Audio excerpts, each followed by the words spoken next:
Good evening, everybody. Welcome to Comic Book Spectrum for Thursday, May 26, 2022. We've got some reviews you can use, some comments, and all kinds of fun coming up. So stay tuned. We'll be back in about 1 minute.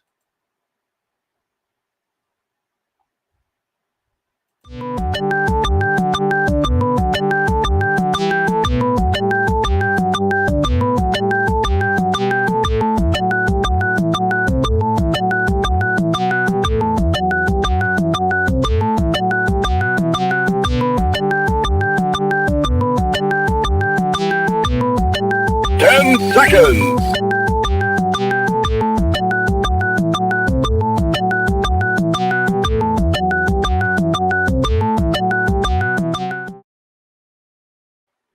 Now comes the part where we throw our heads back and laugh. Ready? Ready!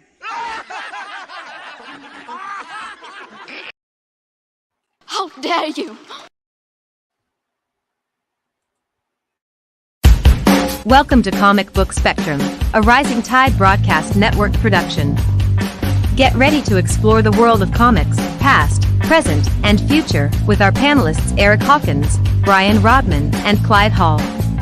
And now here's your host, Brian K. Morris.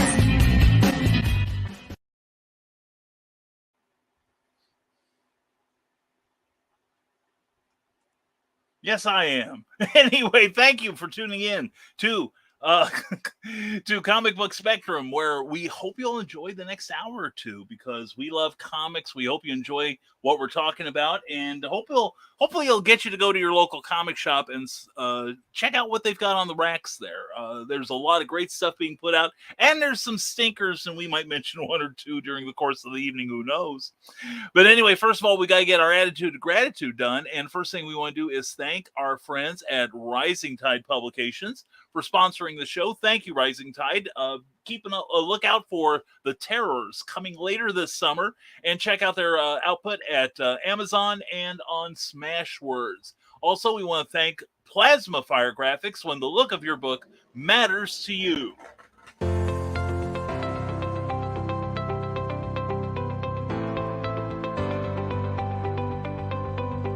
You've worked hard and written a great book. Now, it's time to give it a great cover.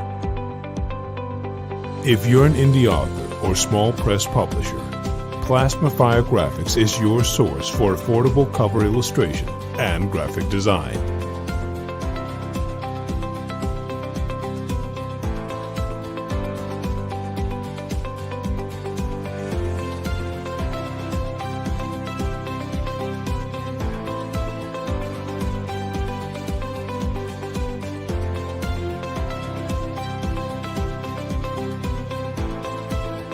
Plasma Fire Graphics, when the look of your book matters to you.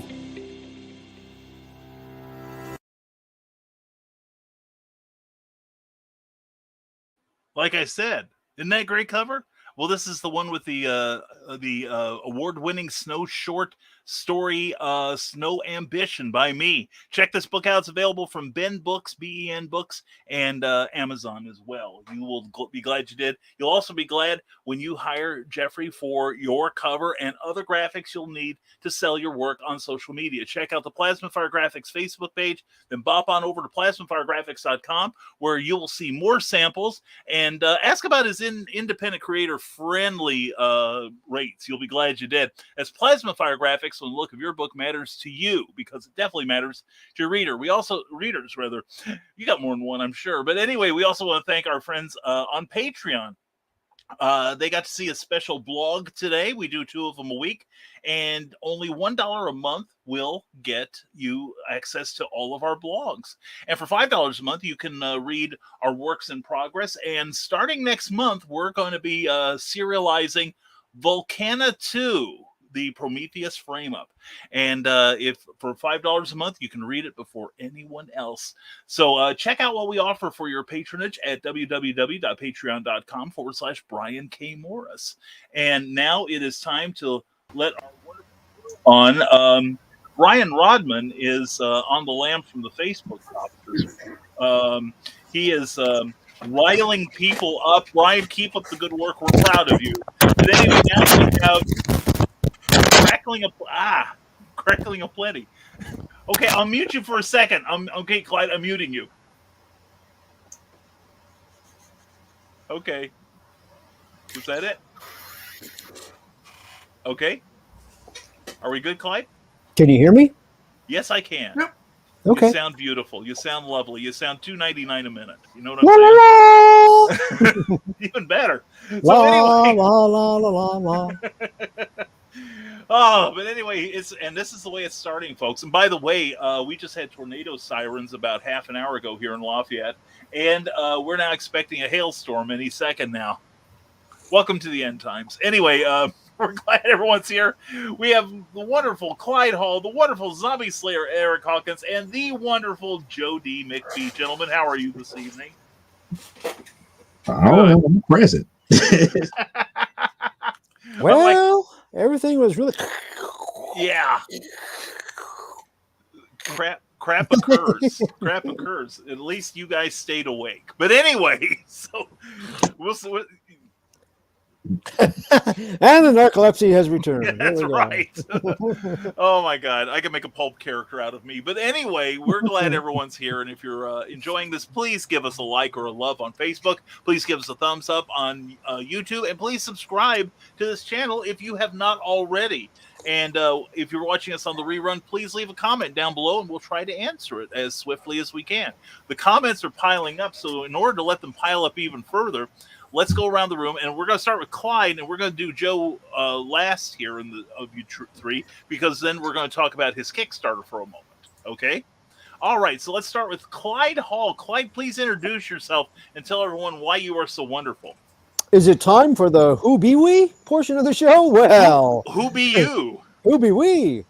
Well, I'm Clyde Hall, independent author and contributing writer at a lot of places, but full disclosure, only the cool ones. I write for Stormgate Press with my stories appearing in their award-winning anthology series, Pulp Reality 1, 2, and 3.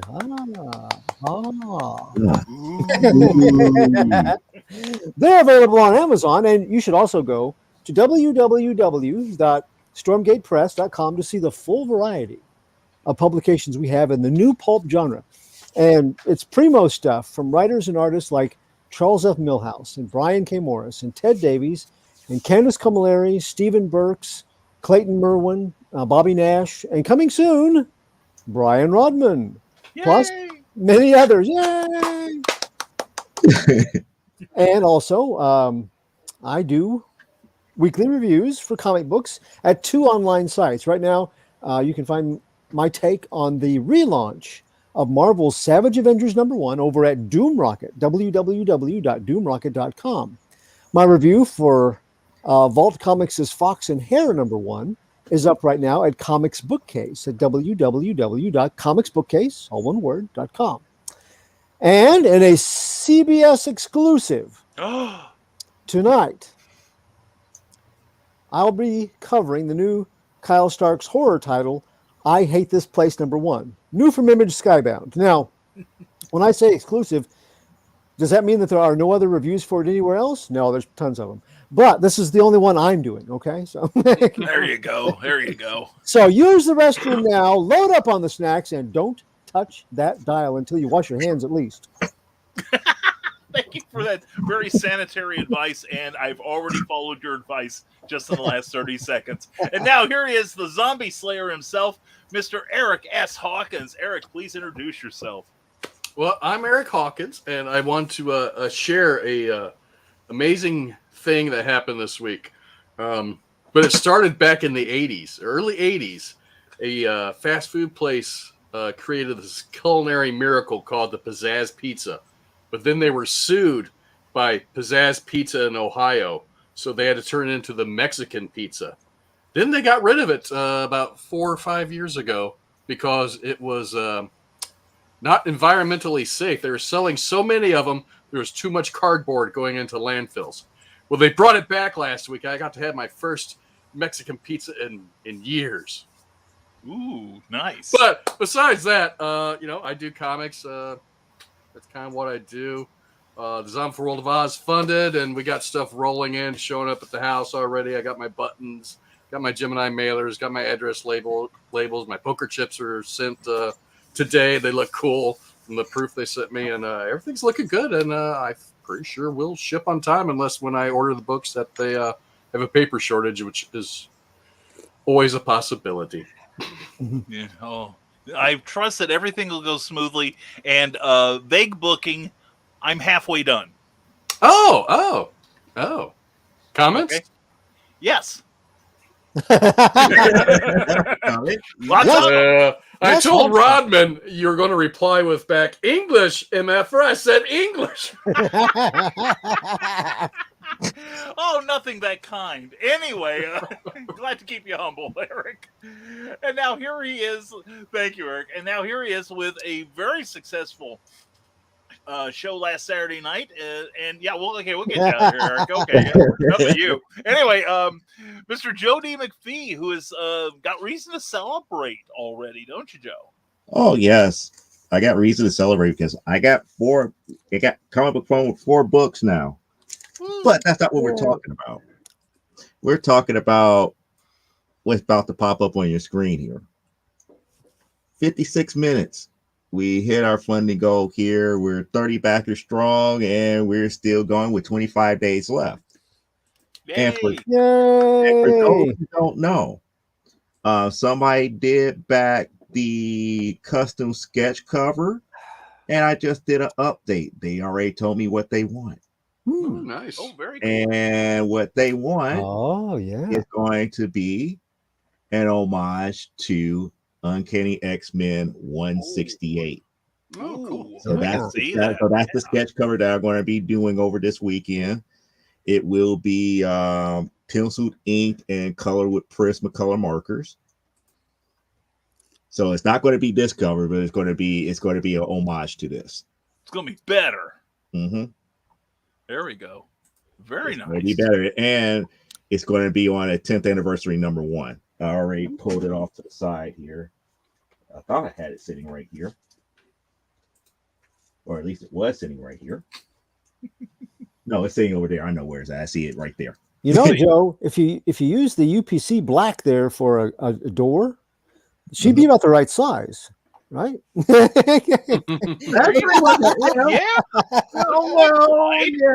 Yeah. Well, no, because then that would mean that the very bottom would have been the ground, and we don't have a straight line for the ground. Yeah. Couple extra lines. You've got 3-dimensional perspective there, so not a problem. Very nice. But that's what they asked for. I'm going to deliver on that here, so I'm going to get started. So if you want your custom sketch cover, there's still 4 left, of which I know one other person that may mention that they probably going to get one. So let's just shoot for 3. But there's 4 left. That tier is $200. It's a kind of an ask for that, but at least you will get one of one art. This thing is not going to be reproduced ever. And if you take a look at the campaign itself, I also show other examples as well at the very bottom.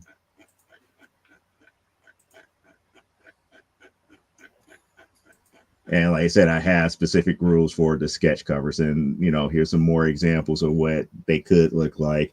The person is going to get, and they're all done, hand drawn, penciled by me, colored using Prismacolor markers and everything. And there's specific rules. You can ask for pretty much anything on it except for a couple of key things. We're not going overly sexual overkill, but there's some things that I will allow, some things that I just won't. So it's all right here in this one little handy dandy paragraph here.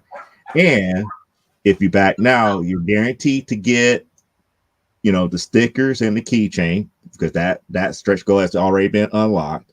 You're guaranteed at least one variant cover, which is the Elaine Haygood variant cover, because we funded within the 50 within the show this past Saturday from the Desk of a Small Press Publisher. So everybody's getting that variant cover for free. We're $850 away from this variant, which is the C2E2 variant of issue number 1 of Amazonia. So at $2,000, everybody would be getting, who backed a physical tier, would be getting that for free. So the more money that we get, the more free stuff you get, especially books. We're giving away free books all day, every day. Very cool. Very cool. All right. And so let's get that out of here. Yeah, we're going to take that out of there. And thank you, Joe. Thank you very much. Yes. All right. And I'm Brian K. Morris, writer, editor, award-winning writer now. And where's the award? The award is Show the award. What? Show the award. Show the award. Be proud of your award. Yes, dear. Whip it out. Come on. I got 6 months in the county pokey last time somebody told me that. Anyway, but no, here it is. Here it is. I keep it protected, and we'll put it against. It's transparent, pretty much. So we'll put it up against the. Ooh. And there's a. Oh, I got it backwards. Duh. No wonder I couldn't read it. I'm still asleep. Anyway, no. Best short story: Snow Short, Snow Edition. Ooh. By Brian K. Morris, Pulp Factory Awards 2022. Thank you to everyone who voted for me, and thank you actually to everyone who voted. It was a very good turnout, I'm told. So anyway, that's my award. I'm now an award-winning author, and yes, I have let it go to my head. But anyway, I write a whole bunch of other stuff, including this is where, like I said earlier, where the award-winning story is. Please get it on Amazon. And also, I'm involved with this one from Stormgate Press, Major Marjorie, Tim Bruckner's amazing creation, with a story by Tim, as well as Jim Beard, Clyde Hall. I know that guy. He's talented. Alessia Kent and myself. And we're going to be at the Pulp Show in January or June 12th. And if you follow me on Facebook or at risingtide.pub and sign up for my free monthly newsletter, we will have the whole information on where it's going to be and admission, which will be $5. I'll tell you that right now. And it's going to be a really good time. Come see me along with Charles F. Millhouse, Jim Beard, and John C. Bruning. So, and who knows what other surprises will ensue. But that's us. And like I said, Mr. Rodman is straining the tolerance of the Facebook viewing public. And I think I hear the villagers marching up to his windmill right now, even as we speak. So anyway, Brian, we hope you get to feeling better and rejoin us soon. But meanwhile, we have comments. Boy, you think Brian has one comments. that I'm going to directly address once you get to it. Okay, that's fine. Just interrupt me when I get through. Donna Carlene sits down, gets out her rum-infused Padillo, and lights it up. It's a cigar, people. Don't get any ideas. And she's ready for the shenanigans. Well, you got 4 of the main shenanigators here, so we are ready. And Carl, all 5 tonight should be wild.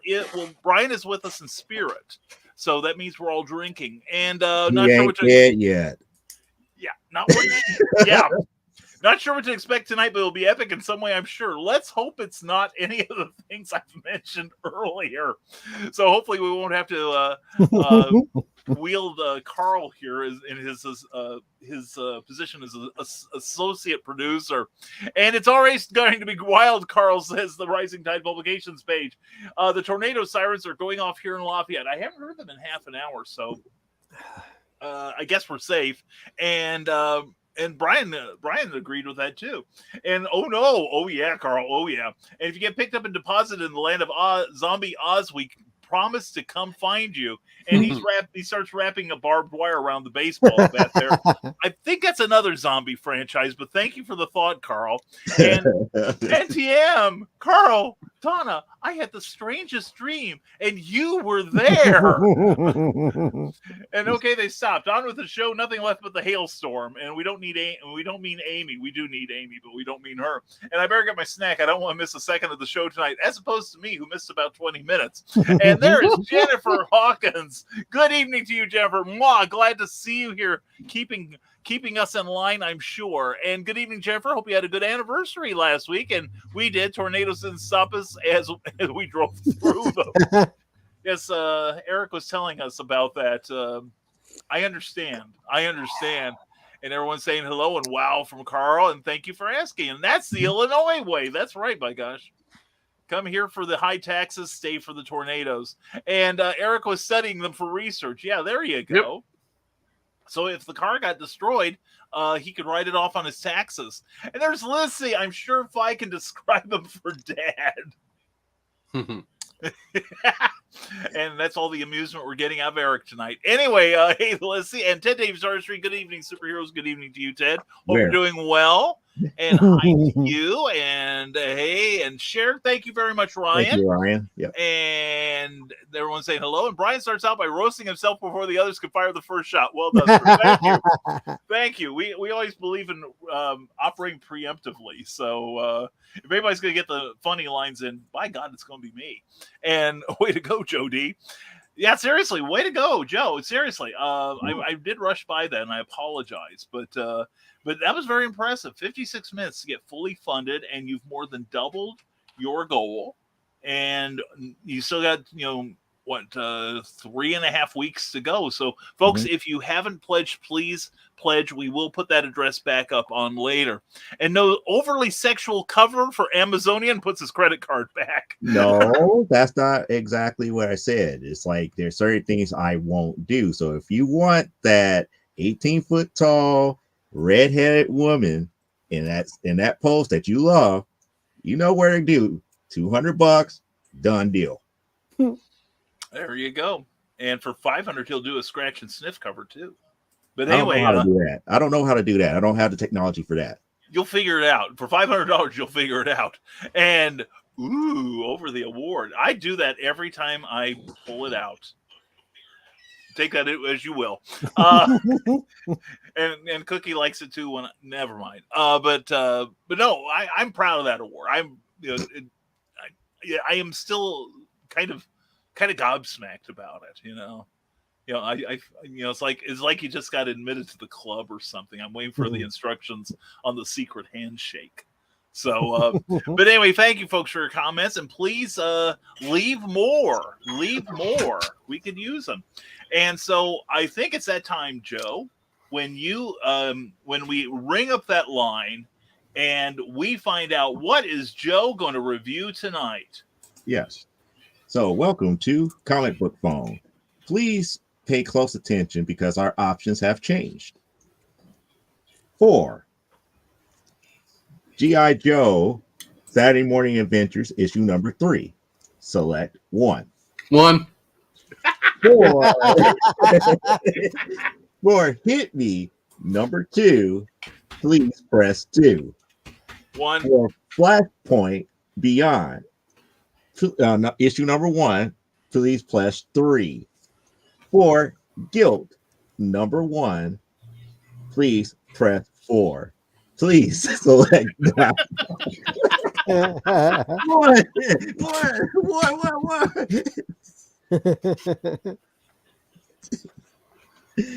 Oh boy, that's funny. I think we've got a runaway here. Eric, don't be so vague. What would you like him to review? 1. Well, Jennifer, you're gonna have to change your vote.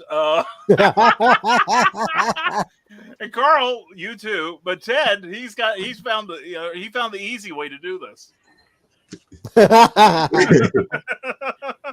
And Donna Carlene says, "Well, shoot, go ahead and do 1."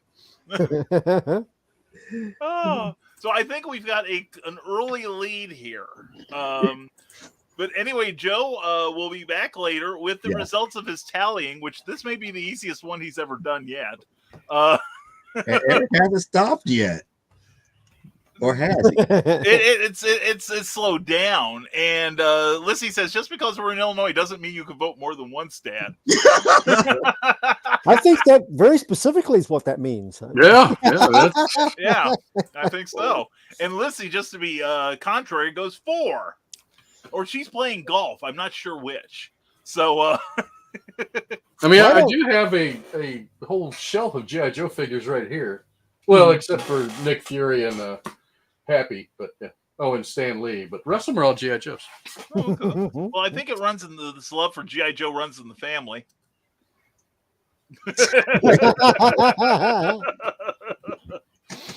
So Good as girl. we all ponder what in the world will Joe review tonight?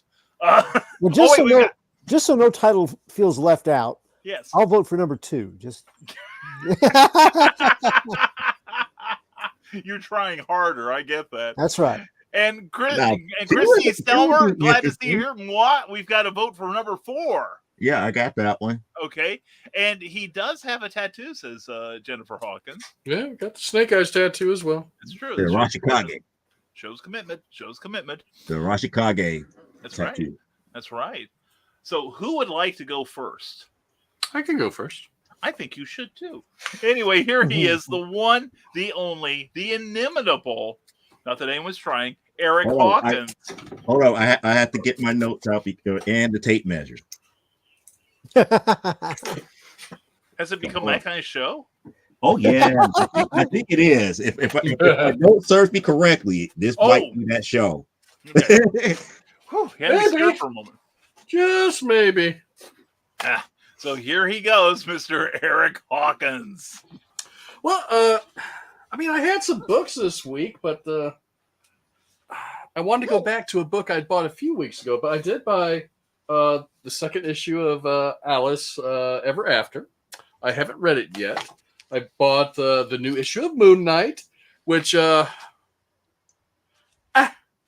mean, it's still a good book, but I mean, it opens up here and says part 1 of 2, but it's the 8th issue, and they're still going with the same story of him versus the Zodiac. So I don't know what's going on there. There's some cool stuff in it, but I mean, come on, get over the Zodiac. Let's move on to something else. I bought I don't buy Spawn that often. I did back in the 90s, but Gunslinger Spawn came out today because it had a black sketch cover, so it's all black, and yeah, it's not looking good, but I'll try again. Oh, that's nice. That's not that bad. But I'm still working on it. I didn't even get the second skull thing in there yet, but I was going to try to find my colored pencils, but I don't know where they're at. But and I did get I got another Moon Knight book because they gave me the Moon Knight black, white, and red or whatever it was. Yeah. That new They one. gave me another one this week and said, because the last one was damaged. I'm like, okay.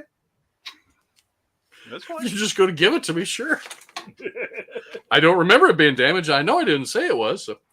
But we're going with Canceled by Black Caravan, which I picked up a few weeks ago. I never got to read it till this week.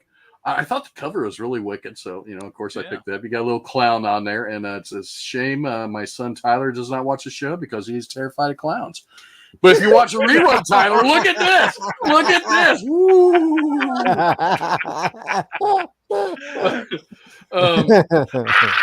Interesting enough, it's a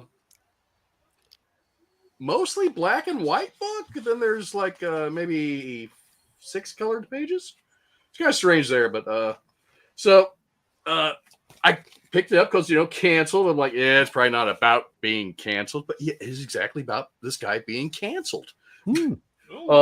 Larry, the what was his name? Larry. He's got a show.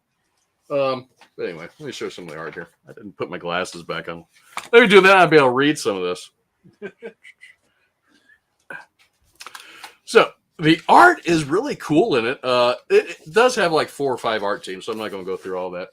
But I really like the art. It kind of reminded me of a little bit of Brian Shearer's art, who has done some G.I. Joe and Transformers work, and does Gunship Thunder Punch, if any of you are familiar with that one.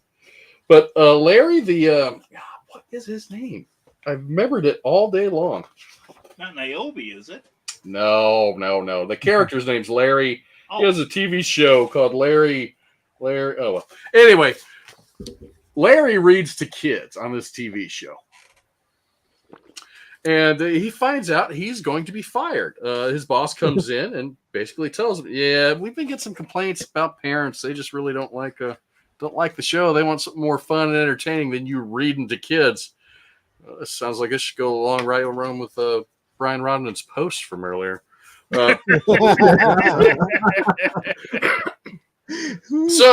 they make the mistake of telling him before his last show. before he goes on. So he tells all the kids what's going on. Yeah, and I'm going to get my payback too. Yeah, they're getting rid of me. What do you think of that, kids? And that's the reason why we see the boo in the background. Boo! But then he tells weaponized his audience. Yeah, Larry's going to make them pay. Mark my words, they'll pay. Yay! And they do go, yay! But Larry goes and gets drunk and gets kicked out of the bar because he's had enough. He goes by the radio tower at the TV station, and it's a BBC, it looks like. He picks up a crowbar, and he dies. Spoilers. He dies. He dies right away. He gets struck by lightning. But then, it goes right into the new show, which is Cruncho the Clown. His show debuted that day or the next day. So, and all the kids, it shows, multiple scenes of kids watching on TV and the parents all happy and all happy and all happy. And this one kid, the last scene, he turns off his TV, but it comes back on with a creepy clown saying, "Let's play a game. Ooh. Go push your mom down the stairs." He does. Then all of a sudden, there's all these murders in the town. They're trying to figure out who it is, and so it's your kids doing it. It ain't the kids. But come to find out, and this goes on apparently for decades, because it goes into some more modern kids watching TV, and get that pound right there. Kid with a knife, yeah. He's gonna play a game, yeah. Game, and a little baby going game. And then you got this is what I thought was kind of cool. So it's not an apple, of course, it's an orange. But it's so she sees the same thing. So Larry died, but Larry, since he got struck by lightning and his hate and needing to make these people pay, infused him with the broadcast signal tower. So he impersonates the clown when the TV is off and tells these kids to play a game. And they play a game. They kill the parents. And I thought it was rather entertaining. I didn't know if I'd like it or not, but I really liked it. And I'm giving it like an 8 out of 10.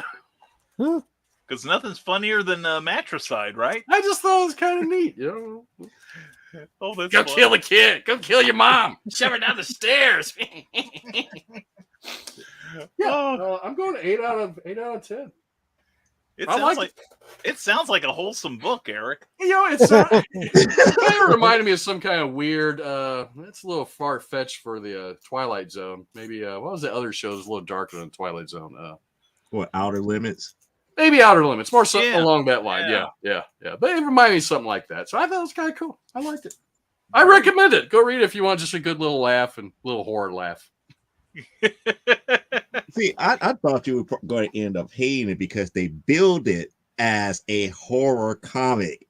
It's not horror related. That stuff it's supposed to be, but when you're kind of twisted, demented, you don't find it as horror. You find it funny. It's not that's one of the reasons why I don't like Black Caravan. It's like it's a horror book, and then you read it, and it's like, this ain't horror. This is actually hilarious. This is a fun read. That's cool. Because I have read some of their stuff that I didn't like. Parents, it's not supposed to be fun. It's supposed to be like, oh, what more horrid stuff that they're going to do now? I'm up here laughing. It's like the dude literally is like, oh, they're going to kiss me, haha. It's like the gods bless me with all power through the television now. Guess what I get to do? All the little kids are going to follow exactly what I say. Why? Because I'm the man. And some of the expressions on the kids, it's wickedly cool. I'm like, wow, this is good. It was just like it's like he comes back on television, and the kids would be like, "Really? We get to, it's like you're my favorite thing. We get to play a special game. Okay, what's the game?"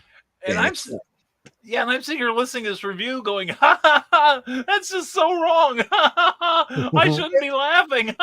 I'm fairly sure that it's just a single issue. There's no continuing story. That's it. So, yeah.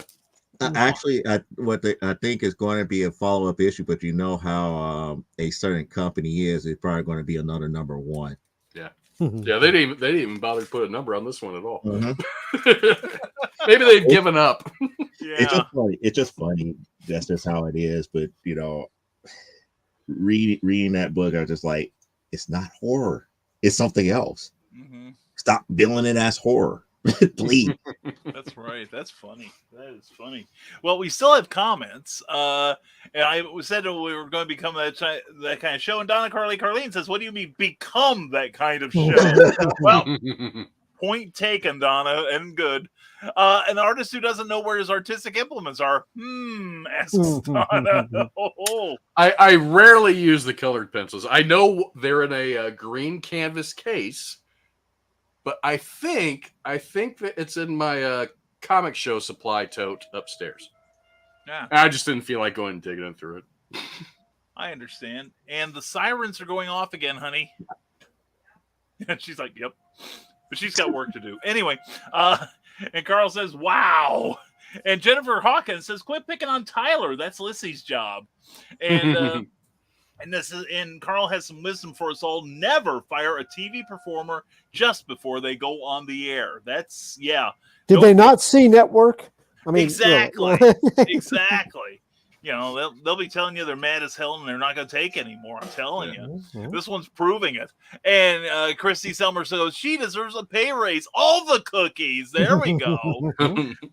And Leslie says, "I'm slacking on my job lately. I'll send the boy some clown toys so he can't escape the clowns." Good for you. And Larry sounds just a bit unhinged here. Well, considering the people hosting the show, I don't know how you could tell us apart as far as being unhinged. And Jennifer goes, "What kind of book are you reviewing, my love?" Well, it's a good book. It's going to inspire me for my next comic. When Toto goes around convincing the Munchkins to kill everybody. And remember, Jennifer, you sleep with us, man. Just saying. Anyway, and Carl Winston goes, "Eric likes it." Okay, now I'm worried. And Cameron Christopher Payne, welcome to the show. Damn it. I know. What can I say? And Sarah, mwah. How you doing, sweetie? Good evening. Popping in to say hello. I'm swamped with things going on, but you're not forgotten. Miss you guys. We miss you too, hon. And we'll be talking to you soon. Jennifer Hawkins says, "Do not give that one to Nora or Fiona."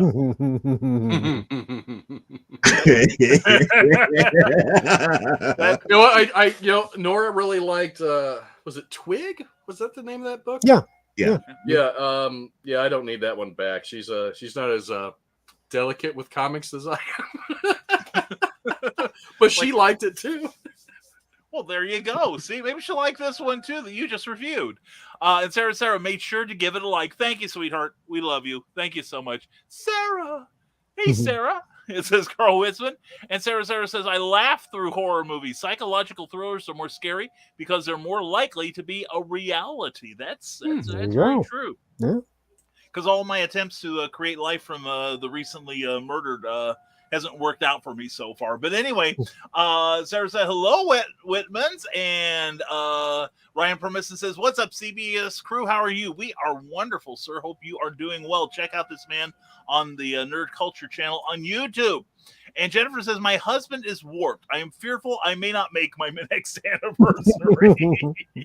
Or worse, you will. Anyway, Ryan Permisson says, "Bought Night Wolf trade paperback by Rob Molitari." Without going into spoilers, what do you all think of it? Jody McFee, you spoke with Rob recently. I haven't read it. I haven't read it either. Yep. Haven't read it. So, Joe, it's your okay. Yep. I mean, it's good mythos. He has a very good mythos dealing with his werewolf stories as a whole here. Nightwolf is not really my cup of tea. If you really wanted to get into the werewolf side of things, you want to go with Snowpaw, because Snowpaw is actually the older one of the two. Okay. And also the legend that is built upon, the Nightwolf series is really built upon Snowpaw, and the fact that Nightwolf is a recently turned werewolf, while Snowpaw, which it happens in his upcoming issues is the one that's truly training Nightwolf to be the kind of hero that he's going to end up being. So that's my take on it without giving true spoilers.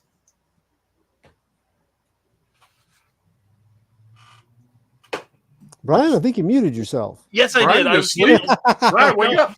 what? Anyway, no, I was getting a weather report from Cookie. Okay.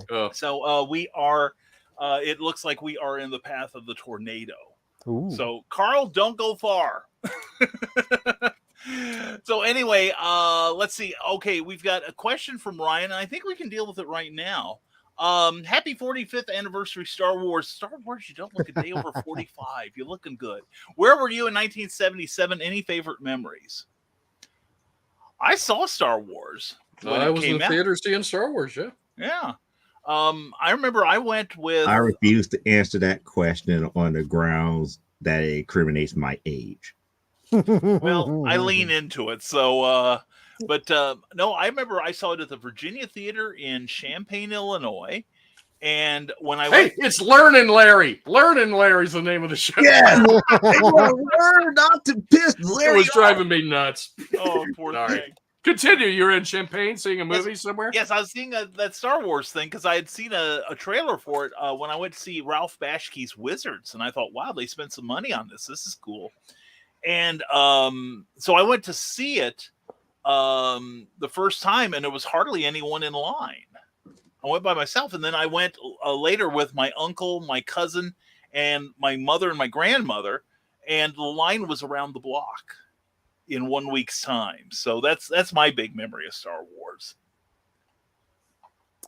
Well, I didn't have my license yet. I was too young. So my mom, I talked her into taking me to see it, and she was not a sci-fi fan, so that was kind of a big deal. And we went to a theater that no longer exists here in town, and we watched it, and I was so thrilled with it that I asked my mom if we could watch the second showing, because back then you didn't have to, if you didn't get up and leave, you could just stay for the second show. Mm-hmm. And we never, ever did that. But she was kind enough to go, yeah, okay, I guess we can, although it's going to be awful late, but but she sat through it twice with me, and I was hooked after that. I mean, that was it as far as I've always been a Star Trek fan, but now I was a Star Wars Trek fan. Both, Nice. equal measure. Very cool. Very cool. Anybody else? Well, Joe was just an infant at the time. I've said multiple times. I actually was playing with toys, but I was not old enough nor cognizant enough to understand what I was watching because I was 2, maybe 2.5. Mm-hmm. That makes sense. So was my brother. He was about that age when we went and saw it. Yeah. Yeah, there you go. 2.5 years old. Yeah. No excuse, Joe. No excuse. Go back and see it. He doesn't remember going either. He never remembered. Don't get me wrong. I have watched Star Wars. I just what was I doing in 1977? Probably playing with some toys. Well, there you go. See? We hope that answered your question, Ryan. And wow, Jennifer, scary stuff, says Carl Witzman. And feel like Twig, too. But cool. I'll read this one, says Lissy. And still here just in case. Thank you, Carl. If I disappear, I will try to give everyone notice. And Carl saw Star Wars at the Erie Crown Theater first, then more locally. I remember the Erie Crown Theater. Very cool. And I will try not to die. I'd have to bring you back, says Sarah, just to kill you for dying on me.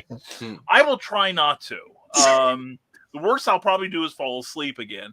And Donna says, I was 21 and 77. Use your imagination as to what I was doing, but it wasn't watching Star Wars. She was knitting. That must be it. Yeah, I'm sure. Mm-hmm. I'm trying to save her reputation. Well, what does she care? Anyway, Joe D. McFee. She was doing research. That's what she was doing. That's right. There we go. And Ryan Permissive says, Joe D. McFee, age is just a number. Unfortunately, Ryan, mine's a real big number. So that's the issue there.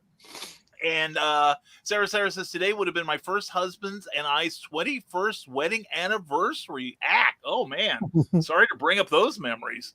And that marriage would be old enough to drink today. I'd need it. Anyway, and TMI Donna, says Carl Witzman. TMI. And we really need to get BKM Studio down in the basement. That is one of my goals. Because my comic... Don't let him fool you. There's no storm coming. He just wants to go take a nap. Like I need an excuse, right? you would do it in a heartbeat. Hey guys, since we've he's gone again. Yep. Since we've been talking about horror, Yes. I have an after show question that we could field if we don't get anything else Okay. about a horror topic. So All right. That sounds good. I do have to say this. Eric, you gave it what, an 8? Yeah. See, that book, after I read it, I would have gave it a 6. All because it wasn't horror. It was billed to me as horror. I read it. It's not horror. It made me laugh. It gave me something to do. Yeah. I mean, it wasn't so I wasn't so just like that, because a comic book isn't going to scare me, so I'm not worried about that. So most of the stuff I will find humorous anyway. But if I was afraid of clowns, it might have been horror for me. Well, I mean, it's just like the other one, the techno horror, the techno. I never read it. I bought it, but I never read it. I knew the new one was coming out, and I was going to buy it and review it, but I still haven't. I don't even know if the second one ever came out. I think it did. Season 2, I believe season 2 did come out. Yeah, my shop might not have got it because the first one was so bad. It was. Again, that's why I have a hard time with the horror genre. It's like anything that's billed as horror and I don't see it or it doesn't come off that way, I will rip it a new one. I will rip it a new DC has been doing decently with their horror titles under the was it Black Label? Is that what they're calling it? Yeah, the Black Label. Yeah. Yeah. But I think they have actual horror writers writing them. Yeah, like Joe Hill and all. Yeah. But if you like horror and a mixture of comedy, I do recommend this book here. Available on Amazon. #always promote. Couldn't let that go. Yeah, we do have a few new people who doesn't know the pecking order for the selections here. Well, we'll give them 30 seconds. We'll give them one more minute to vote after we say, Sarah, I'd be the idiot going outside to feel the power of the storm. I've done that just to piss off my OSHA guy when I work for the water company, which could explain why I'm not there anymore. But anyway, we're going to give the platform here to Jody McFee, who's going to remind everyone one more time, if you have not voted, please vote again. Right. Or not again. I know which people have not voted. So okay. Everybody has their vote in. Take it away, Joe. Number 1 for tonight is G.I. Joe Saturday Morning Adventures issue number 3. 1. Then number 2 is going to be Hit Me number 2. 2. Number 3 is Flashpoint Beyond issue 1. You shut your dirty mouth, Clyde. And number 4 is Guilt number 1. I don't feel guilt, so anyway, I probably should. So, folks, you have one. I am feeling guilty about guilt because it's been on the list for a while now. It's his third week, just like how I took Carriers off at issue number 4. Because nobody. Sarah. Yes, Sarah Sarah. votes for number 2, which I think in Eric's mind that means she's voted twice for one twice. Yeah. And Carl's going, wow. So while we wait in surprise for the results. So we're gonna give her. Have we gotten pretty much? Oh, that means she missed issue 1. She missed issue 1 when I did issue 1 of that. Okay. But no. I just read that she was curious about what number 2 was. Hit Me. Yeah, and she's curious. And Carl Winston threatened violence in the studio. I know. Get vicious in here. I'm telling you, this is how we treat our friends. So. Pardon me, I just keep looking outside just to make sure. So, what's the matter with freely roughhousing? It's when it stops being friendly. But anyway, so I think we're gonna give it about 30 more seconds. That should be about right because I very cleverly forgot to look at the clock. Or you could give your review. That's right, and I don't think the other person is going to vote because it doesn't look like he's still here. Well, permission. Well, Ryan, you got a few seconds left. You got 15 seconds. Now, Brian, you could just go ahead with your reviews in case you got to run if a tornado comes. Yeah. Yeah. Well, actually, then if any more votes come in, we can tally them during that time. well, there you go. Well, I will give you the 15 seconds here then. Hold on. Because I went to my local comic shop and same old. And I usually go to like Comixology on weeks like this. And I got busy doing other things, namely editing a comic book. So no, good. Yeah, Yay! Eric. Well, we did get it this week. We got another issue. Yeah, another issue of Doctor Who magazine. Fortunately, it's only one issue this time, and not 3 of these expensive things. Oh, the price of being a Whovian. But anyway, it's got the wonderful Colin Baker on the cover, and we're mentioning it because there's a lot of great articles if you're a Doctor Who fan, and there's also funny book stories. This one features the 13th Doctor, soon to be out. But she and her companions are out doing adventurous stuff. Pretty good. It's a very, very good story. And I mention it because it's got my friend Russ Leach doing the artwork inside. And if you haven't seen Only Death Can Save Us, it's a glorious book. It is absolutely beautiful. And check out Russ Leach's Instagram account because he's worked for Marvel before. And he's been printing a lot of his work. And it's spectacularly slick. It's really good. And the writing is by Jacqueline Rayner, who for a number of years was the editor of the paperback line of Doctor Who books. And she's written a number of Doctor Who books and articles. And she also wrote the 2-part Daleks in New York episode with Andrew Garfield. So check those out. Doctor Who is always a 10 out of 10 for me because I always enjoy that magazine. Shudder magazine just came out. Should have been out last week, but we got it this week with a brand new San Julian cover. As always, great artwork, great stories, including our friend Lou Motion. Just cover to cover, good work here. And as always, I'm giving this at least a 9.5. I haven't read it all yet. It's always entertaining. If you like real horror, this is the book for you. And then we've got Action Comics number 1043. They've finished with the Martian Manhunter story. So Philip, let me get the name right here. Looking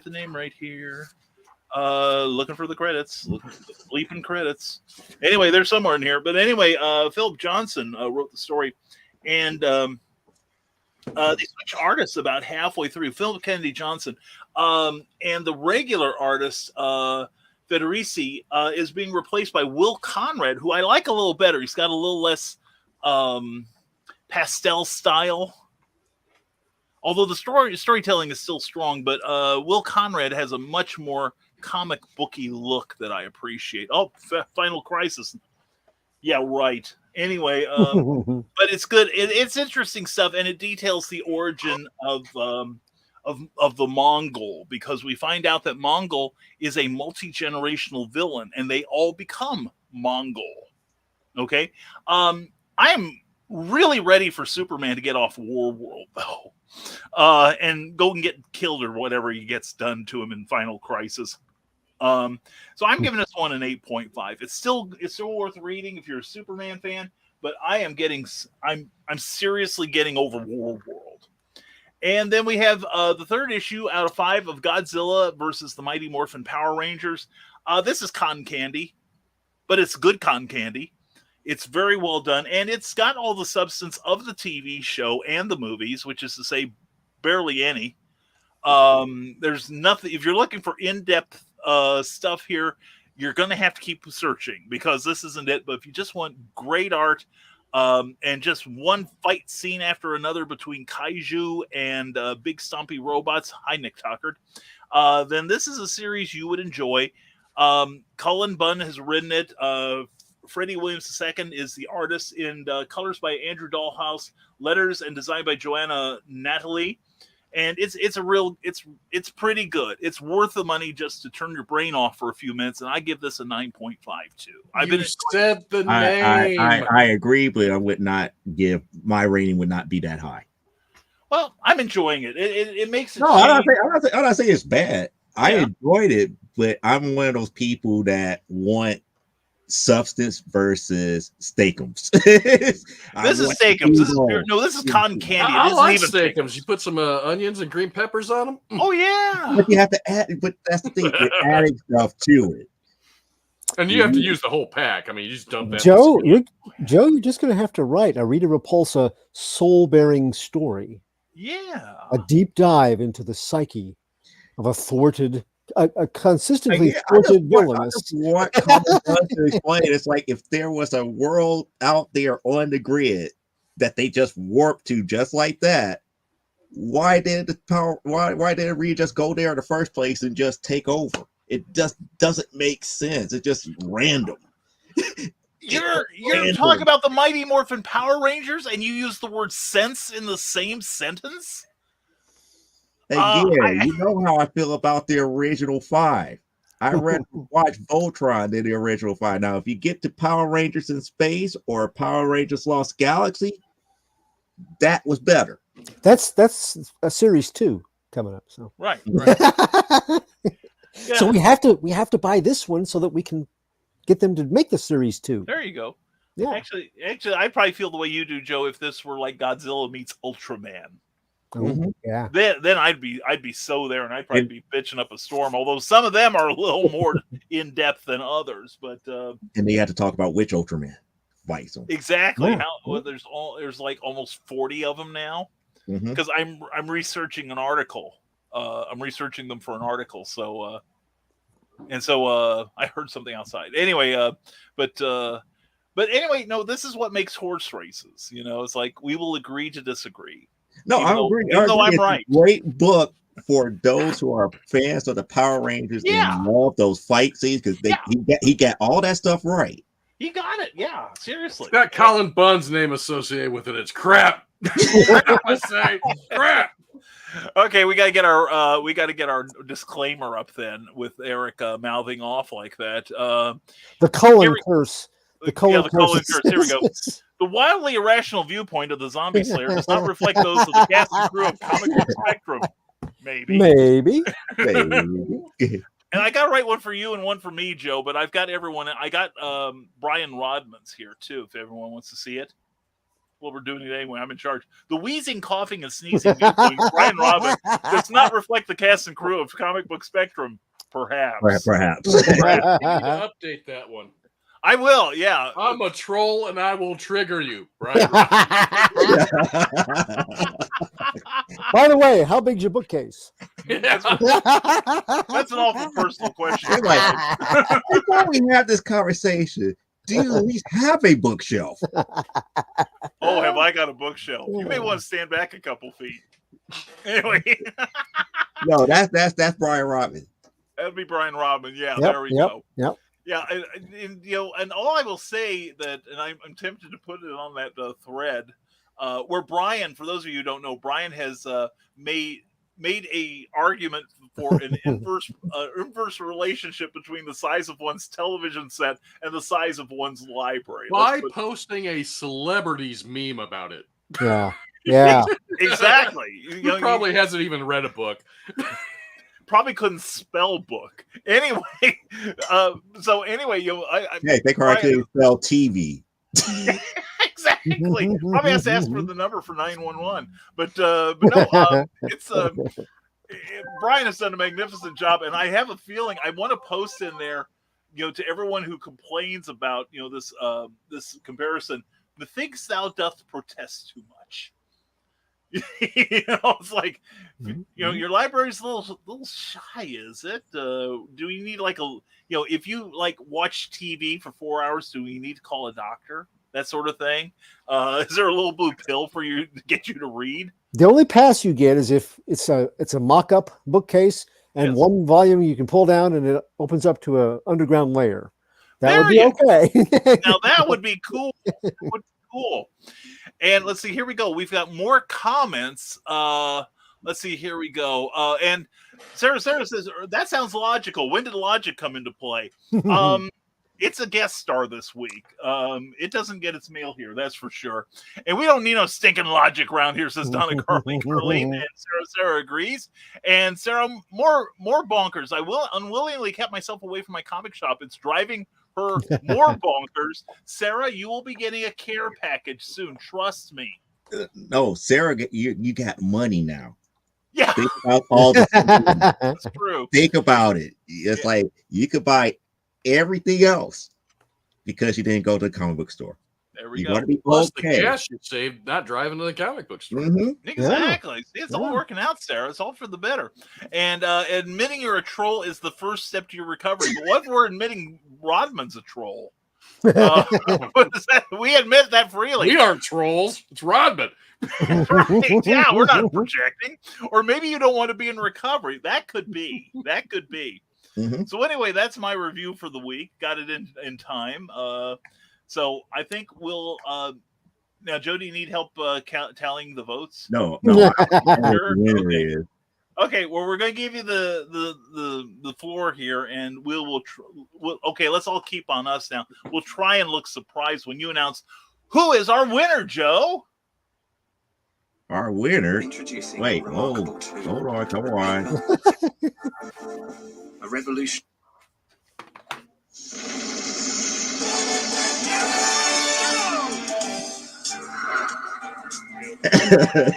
That's the winner by a landslide. Yeah, by a landslide. So we're finally getting into issue number 3 of Saturday Morning Adventures. Surprisingly enough, if I read this issue correctly, there's only one more issue of Saturday Morning Adventures, which kind of makes me sad, but it makes sense based upon the storyline that they wrote here. So we got G.I. Joe Saturday Morning Adventures by IDW here. We still got the same people working on it. We got Eric Burnham, then showing as far as the artwork is concerned, Luis Antonio Delgado for the colorist, and we got Neil Utek as the letterer here. And for those who have been keeping up and know where everything lies at, good for you. For those who don't, go back and rewatch the other comic book spectrums where I did the first 2, but the quick recap here in its short, dirtiest form here. See this guy right here? That guy's a genie. Cobra found him. Cobra Commander, used Aladdin's lamp, brought him out. So far, he made 2 wishes. And now pretty much he controls most of the wealth in the world, but he hasn't taken over as of yet. He also captured Duke in the process. So now it leads off to where we're at here in issue number 3. So we have Scarlet and Mainframe trying to track down where Cobra could have taken Duke, and lo and behold, they eventually find Cobra Island. And, that's when they made Flint and Quick Kick aware of what was going on and trying to gather everybody together to figure out what would be the best way to recover Duke and to bring it into all of this and how to deal with the new bats and everything that Cobra has. Meanwhile, back on Cobra Island, and you can see there's the, one of the 10-story bats that's guarding the main base here. We have a flashback to the games arena, if you remember that from the cartoon series.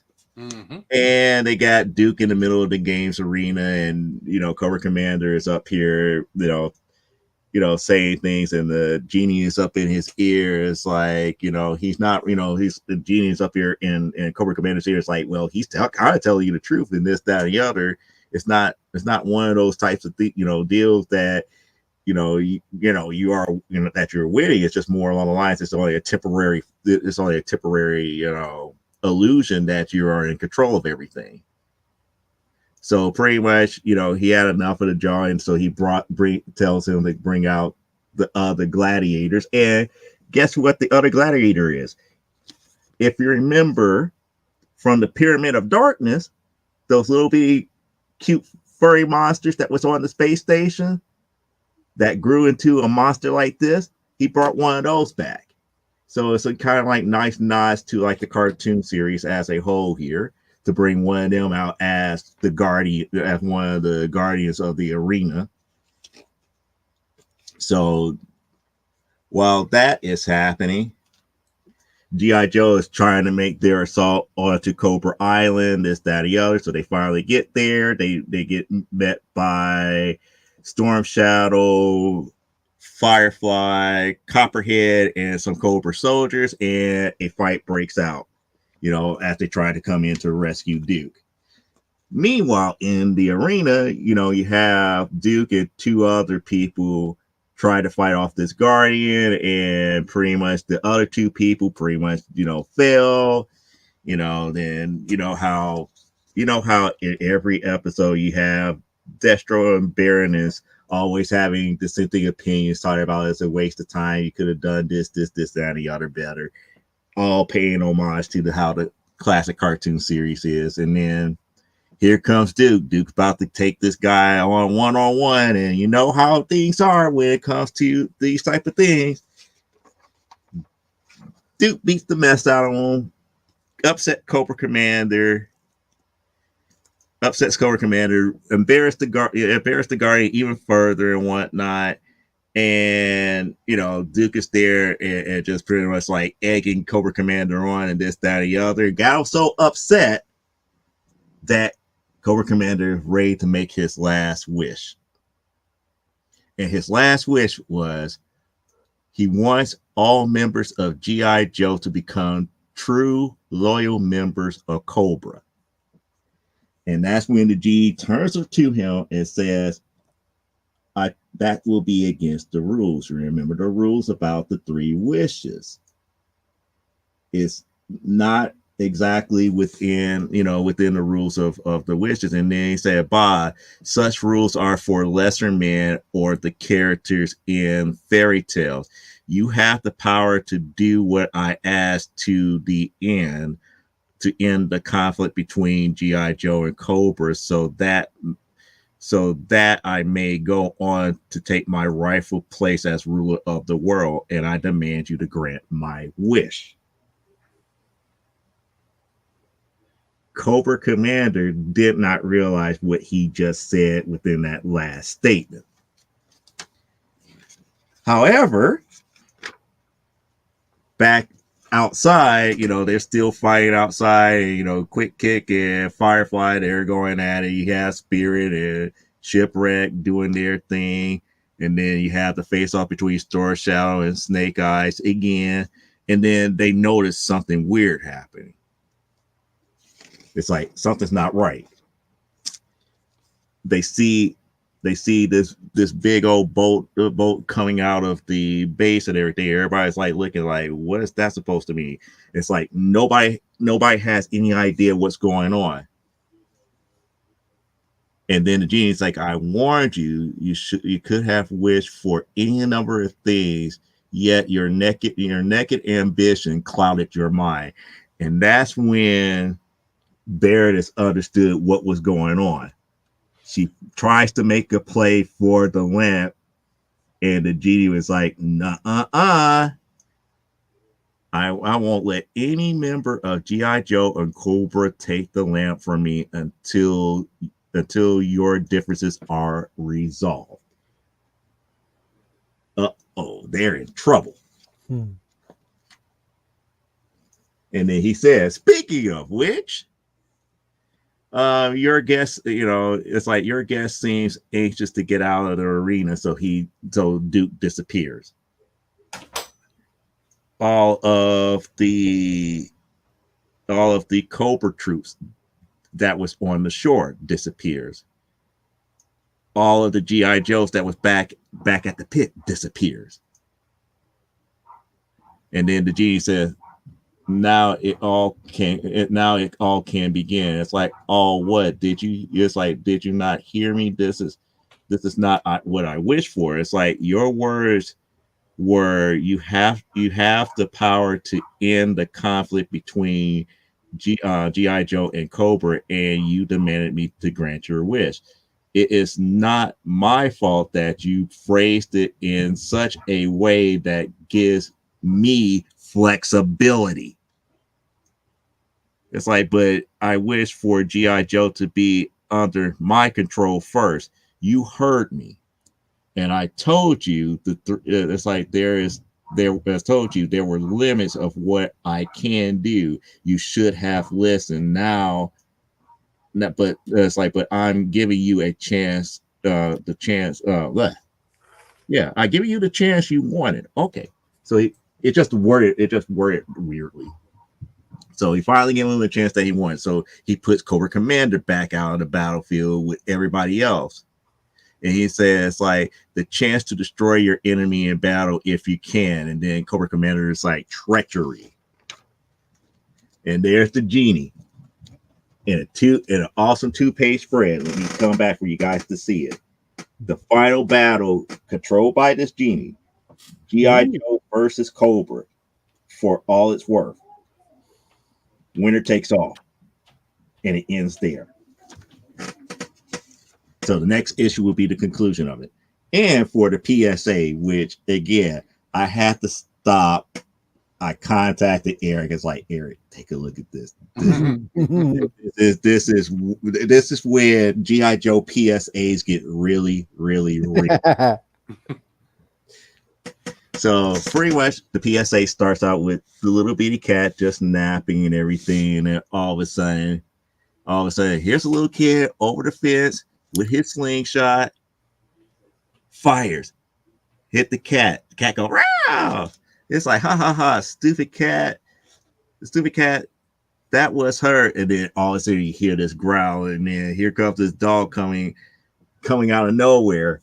It's like, oh my gosh, I gotta get out of here. And he bumps into Law. And it's like, Law, it's like order. And I don't like seeing people being cruel to animals for fun.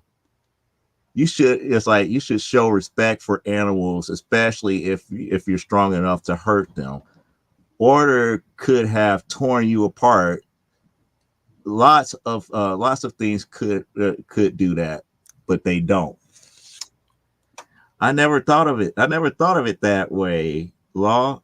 Now I know, and knowing is half the battle. And normally that's where it goes, G.I. Joe. But this last theme where it gets really, really real. And that is it. But seriously, if I see you pelt anything else with that sleeve shot, our next conversation is going to be different. It is G.I. Joe. You're going to be Scooby Snacks, kid. It got really real. Really, really real. We're gonna slingshot you, but we're gonna use Law's rockets. How about that? There we go. No, we're not going to slingshot you. It's like, oh, you think that's going to happen? It's like, let's see how you like a rubber bullet, huh? Yeah, from 2 feet away. Right. So after that, it shows what's going to be the final cover for Saturday Morning Adventures eventually, unless it goes 2 issues. I don't know, but they're setting up like the next issue to be the conclusion of everything. That was this one here was the cover that I got from this one. That was an alternate cover, and then we got what I consider the ugly cover, which is G.I. Joe being in a rock band, which doesn't make any sense. Who did that? This one was Will Mangnot. Can you hold up the name? Will Mignot. He used to do DNA Agents for Eclipse. Yeah, maybe we should go back and do it. Yeah, you're right. That is a bad cover there. And then we have now it'd be a better cover if that was the Dreadnoks and Zartan. Cold Slither. That would work. Cold Slither, a reunion of Cold Slither. There we go. And then we got the 40th year anniversary advertisement here. I still need to get a G.I. Joe #1. Who doesn't? All right. So, Joe, what's your number on this one? So far with this one, this is going to be a 7 out of 10 All right. because there was a lot of good nods to the cartoon series, but it was just so obvious. It's like when he made that last wish, it's like, yeah, the G's about to screw him over. Just like the monkey's paw. I'm still amazed at all the art in that. It looks just like the cartoon. I mean, even Quick Kick's thick neck he always had. He always had that thick neck. Now, the thing I did notice, they had Snake Eyes and Storm Shadow fighting. In the cartoon, it was rarely ever them two fighting. It was Spirit and Storm Shadow or Quick Kick and Storm Shadow because they didn't follow along with the. It wasn't until like towards the end of the series where you had Snake Eyes, Storm Shadow. It was always majority of the time it was Spirit. Yeah. Storm Shadow. Spirit and Freedom. Freedom would help them out. Right. Very cool. Thank you, Joe. Thank you very much. Welcome. And let's see here. Getting back to the comments. Is Rodman in Facebook jail? Probably by this time, yes. Well, he said he was, but then he was posting stuff after he said he was. So maybe it was a preemptive jail. Or he knew he was going to go to jail.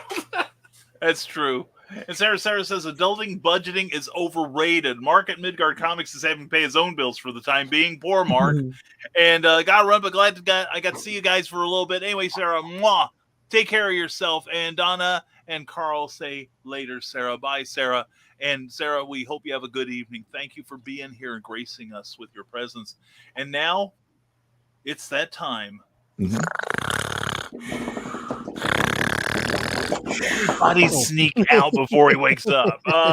He's doing the Dan Holofield on us. But anyway, that was my BKM impression. I'm sorry. There we go. Yeah. I didn't snore. I don't think. No, he did snore. Okay, good. That's the only thing I didn't do here. But anyway, so now we have the gold standard, Mr. Clyde Hall, with his review. Clyde, take it away. Yay! Hey. Okay, well, Brian's going to help me out on this because this is a PDF book that I've got, and I had my Kindle Fire all set up to show it, and oh my gosh, the erudite, well-reasoned, articulate viewpoint of Clyde Hall does not reflect those of the cast and crew of Comic Book Spectrum, but they should. So should yours. Oh, thank you. It's very nice. But Brian's going to help me by showing some images from this book. But first, let me tell you what we're going to review tonight. I have been looking forward to this read, so I think I judged it pretty harshly because I really expected a lot out of it. But it's called "I Hate This Place" #1. It's an Image Skybound comic, $3.99. It's written by Kyle Starks. Art is by Artyom Topolin. The colors by Lee Lowridge. Letters are by Pat Brusso. And the maturity level is rated mature. Now, while I write for various sites, this is my own independent feature. It should not be considered representing any views of those other sites or the views of Comic Book Spectrum. So, Brian, if you would, let's see that cover. So we have Kyle Starks, his last book that I read being The Six Sidekicks of Trigger Keaton. He's getting into a horror title, and it's called I Hate This Place. It's also called F This Place with a couple of strategic letters blotted out.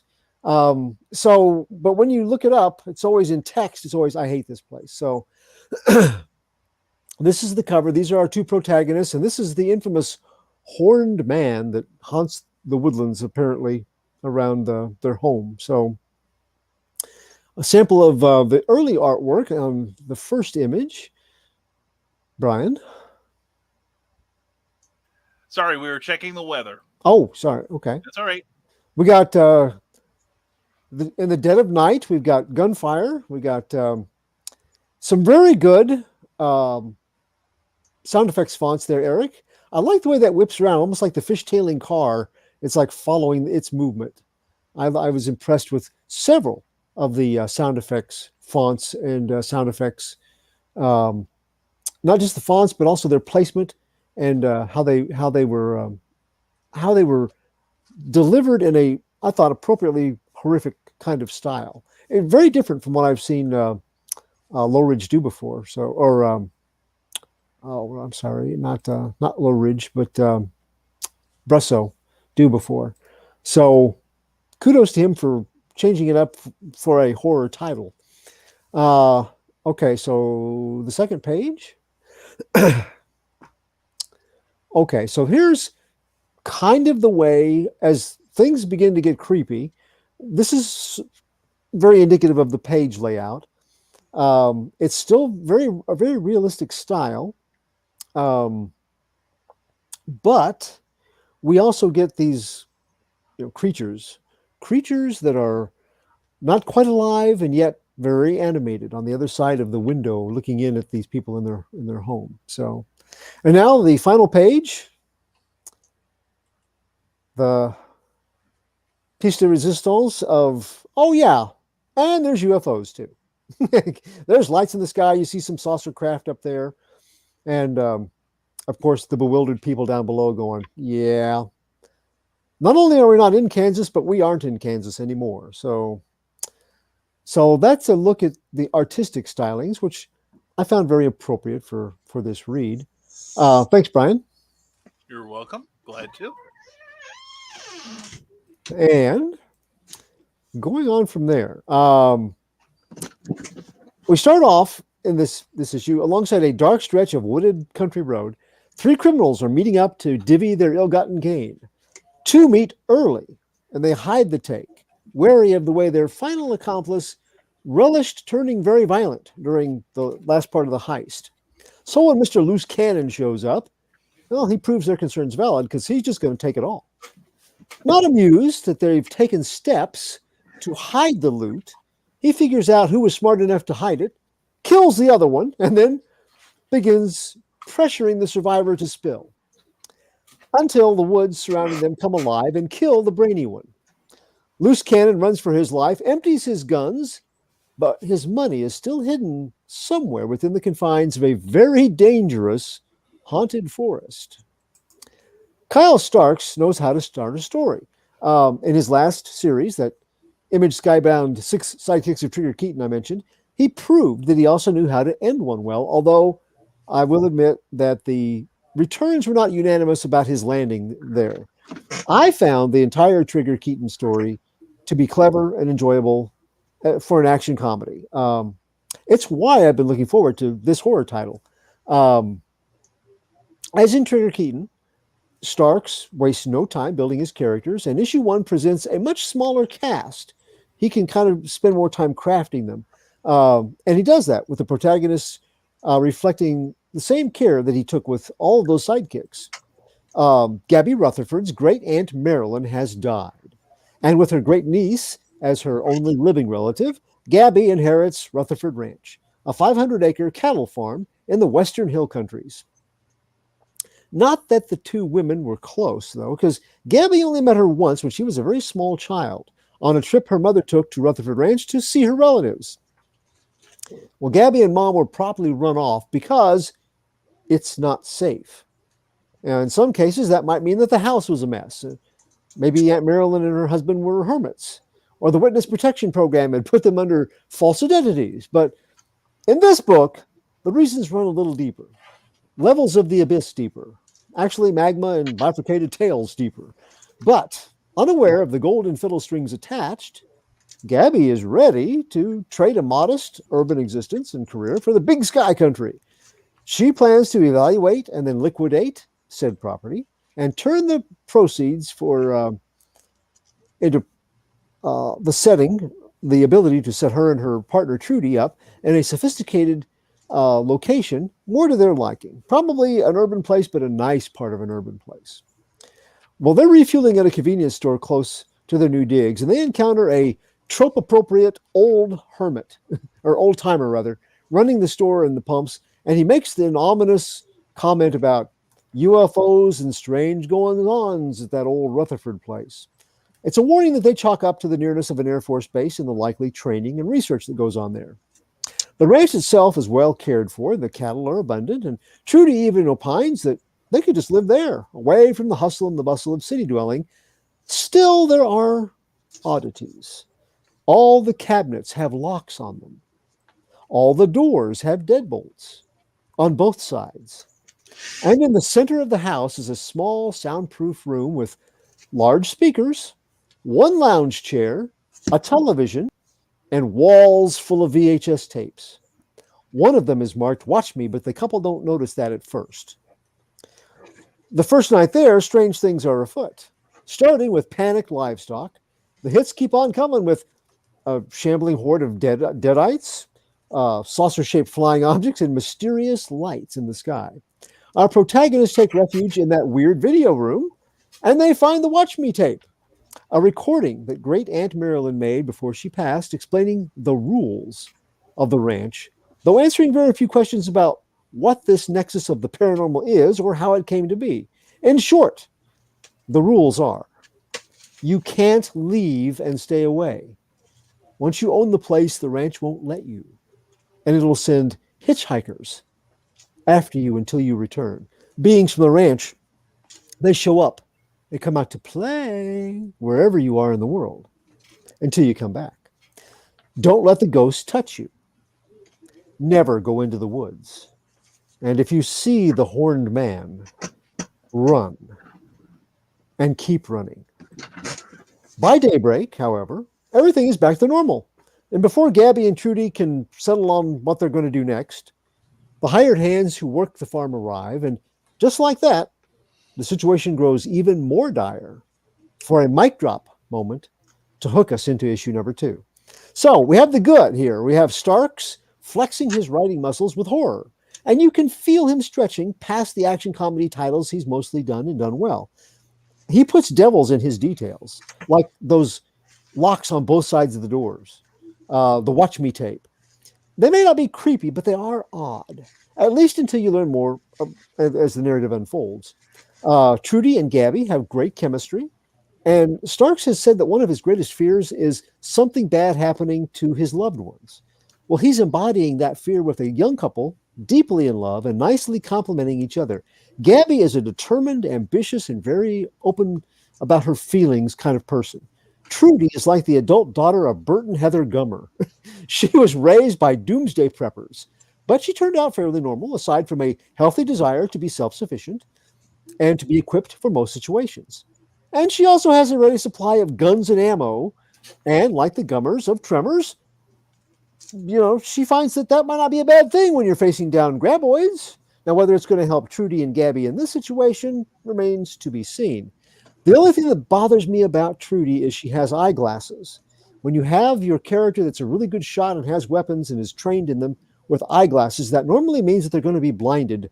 Sometimes the glasses will get knocked off. In real life, that happens. First thing that happens in a brawl is your glasses get knocked off.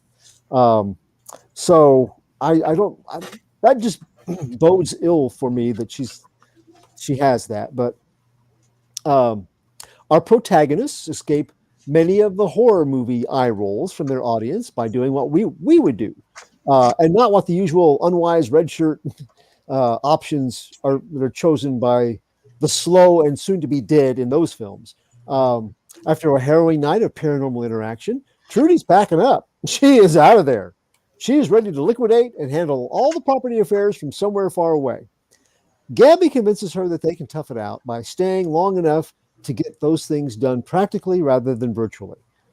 They don't refuse to believe what they're experiencing.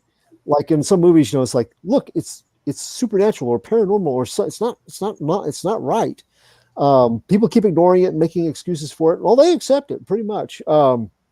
Gabby calmly bids their new poltergeist, Bowden, a good morning when she comes out, when she finds he's written a greeting of lipstick on the bathroom mirror after Aunt Marilyn, in passing, in her little diatribe on the tape, says, "Oh yes, by the way, there is one ghost in the house, and that's Bowden. Get used to him; he's okay."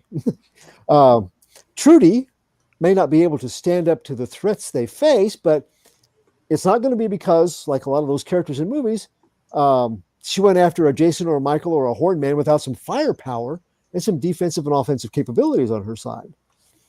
She could be a tough customer as far as the mortal world is concerned, so we'll see how it fares against the supernatural. But in short, they're both very smart heroes.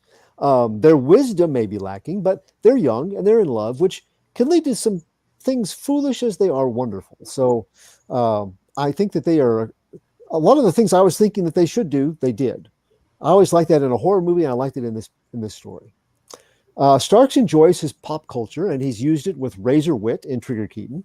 He has scaled back a bit for this title so far, and I think that's appropriate as a horror title. Just like Joe was saying, so that it doesn't get too far out of hand, too funny. It's not a really funny issue. It's just got a few little light touches, like the older character with the ominous warning as a horror story begins. That brought a smile. We've seen that a lot. Also, there's a scene where they're putting up canned goods and they get distracted and they go elsewhere and they come back and they haven't figured out that they're supposed to lock those cabinetries because of Bowden. They don't know about him yet. And all of the cans are now, they were in the cupboards. They're now stacked up on the middle of the table like the chairs in Poltergeist. And they're like, what? I thought you were putting those up. Little touches like that I appreciate. Art Topolin's art seems just right for this story. He can handle gore and horrific creatures well, but he also makes interesting the everyday events and characters involved. No one here is a cover model, but their protagonists especially they're appealing and they're realistic in their appearances. The reality of how they look adds weight to the otherworldly beings they encounter later on, and they help keep things grounded. The letterer, Pat Brosseau, unleashes some damn creepy horror fonts for his special effects this issue. Then that twisty following the fishtailing of the car tire squeal, I think that's effective, and he does some other things like that as it goes along. The bad. Well, in interviews, Starks has said part of his inspiration was the Skinwalker Ranch and its mixture of haunted, cursed land, cryptid-infested, UFO-visited, evil nexus reputation. And that shows. Some readers may feel it proves too true, especially if they find the Skinwalker phenomena more of a con than a coup of supernatural info. But Starks also said it was a way of including many things from his younger years which frightened him. So we'll just have to see how that plays out. A few things didn't quite track. When they better understand the nature of the ranch, Gabby suggests that they stick it out for a year to handle disposing of the property and getting their maximum value from the cattle sales and that. But why a year? Unless she's allowing time to find a buyer, since many local folks may be put off by the place's reputation. I guess that's possible, but otherwise it's hard imagining that they would need a full year to just assess the value and sell it. They do take Marilyn's account in stride and assume the same difficulties won't apply to them. They don't disbelieve what she says, but the next morning they're ready to go. They seem to have forgotten that, or at least Trudy is ready to go. They seem to have forgotten that she and her husband tried to get away from this place for 50 years and never successfully managed it. But to them, they could just leave. Probably not. So the creative team for I Hate This Place, they're still getting their footing, but they are on the right track. It's early to tell if Starks will perform as adeptly at horror as he does with action comedy books, but I applaud his efforts in moving from his comfort zone. His appealing embrace of the absurd remains intact, like that whole stacking up the cans like the tables in Poltergeist. And yet he scales it back so it's not overwhelming. How he manages to balance between the horror and the humor is going to be a big factor determining the success of this book, I think. But with this premiere, this title is more quirky horror than jump scare terrifying so far. But it does have a lot going for it, and I'm willing to let it grow on me like alien crabgrass on Jordy Verrill. So my score for I Hate This Place #1 is going to be 7.5 out of 10. Interesting. Very interesting. That sounds good. It was. I didn't know what to expect, and I don't think he knows what to expect either, because he's not written horror before. So he's learning it, but it was a good first deal. It's not one of those Joe books that it's going to be like terrifying. Right. At least not how it starts. But I got to admit, like Trigger Keaton was extremely more satisfying than at the end. Than the first issue was cute. It was really good by the end. So this could go the same route. I'm not sure yet. Cool. Very nice. Very nice. Yeah. And we've had some comments here. Lissy is digging that cover. Totally digging that cover. And yes, I'm just checking the weather. And it looks at this point like we may not get the tornado but we still might get hail. So we'll see what happens. Jennifer Hawkins says, all right, guys, got to go. Grey's finale is on. Stay safe with these storms. We will do that, Jennifer. I promise. And later from Jennifer and Rick Bradley, good to see a superstar. Good evening, comic book lovers. Good evening to Rick Bradley, who has a great show on Monday nights on the RAAD channel, publishing channel on YouTube. It's R&D Gaming, and it's quite a fun time as Rick plays all kinds of old video games with his son Donovan. And Carl Wisman gives you a review, Clyde saying another sterling review. Thank you. And Lizzie says, I'll have to check this book out. And Carl says, I agree. That's a lot of stuff to toss into one comic. Well, that is. That's pretty packed. Yep. Very cool. And it didn't feel packed. You know how sometimes it's a lot and it feels like a lot? Yeah. It was very casually unfolding the beginning mystery.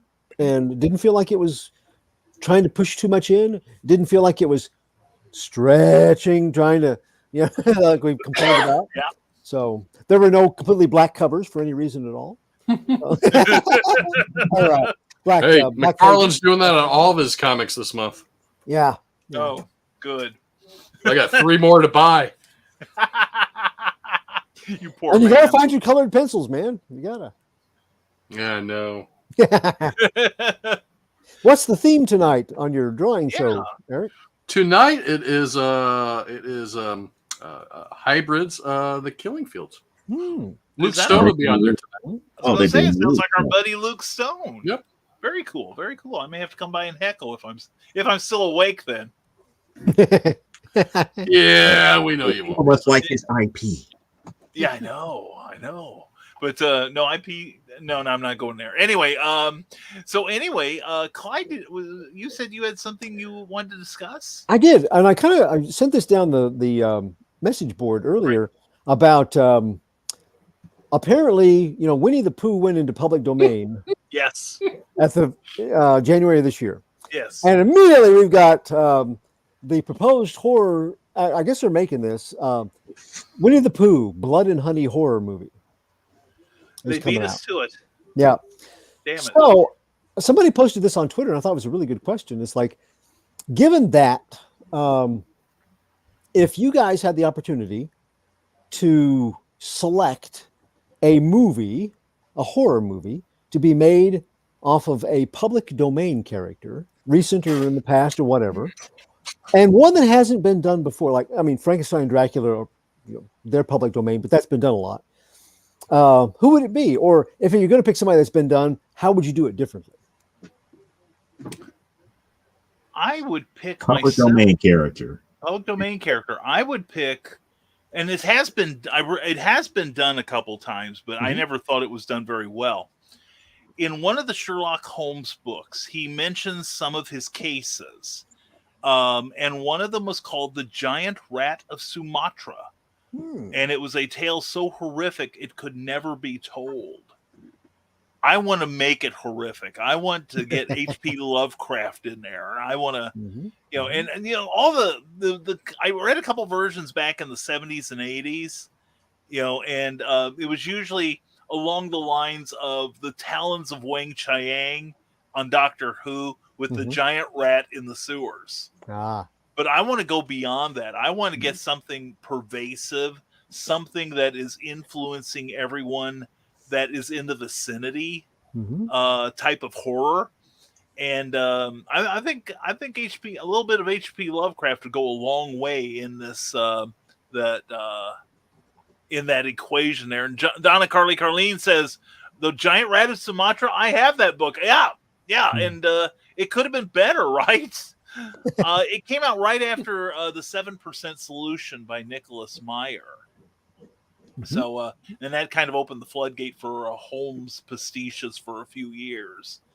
But right now, I will say, if you want just a little aside here, if you want to read some good Sherlock Holmes pastiches, go to Airship 27. It's a publishing outfit. And somebody's out there doing fireworks. Anyway, celebrating not being tornadoed away. Yeah, I guess. You paid the neighborhood kids to keep you awake. Can't happen. But anyway, no. But you never know when it's going to be real. But no.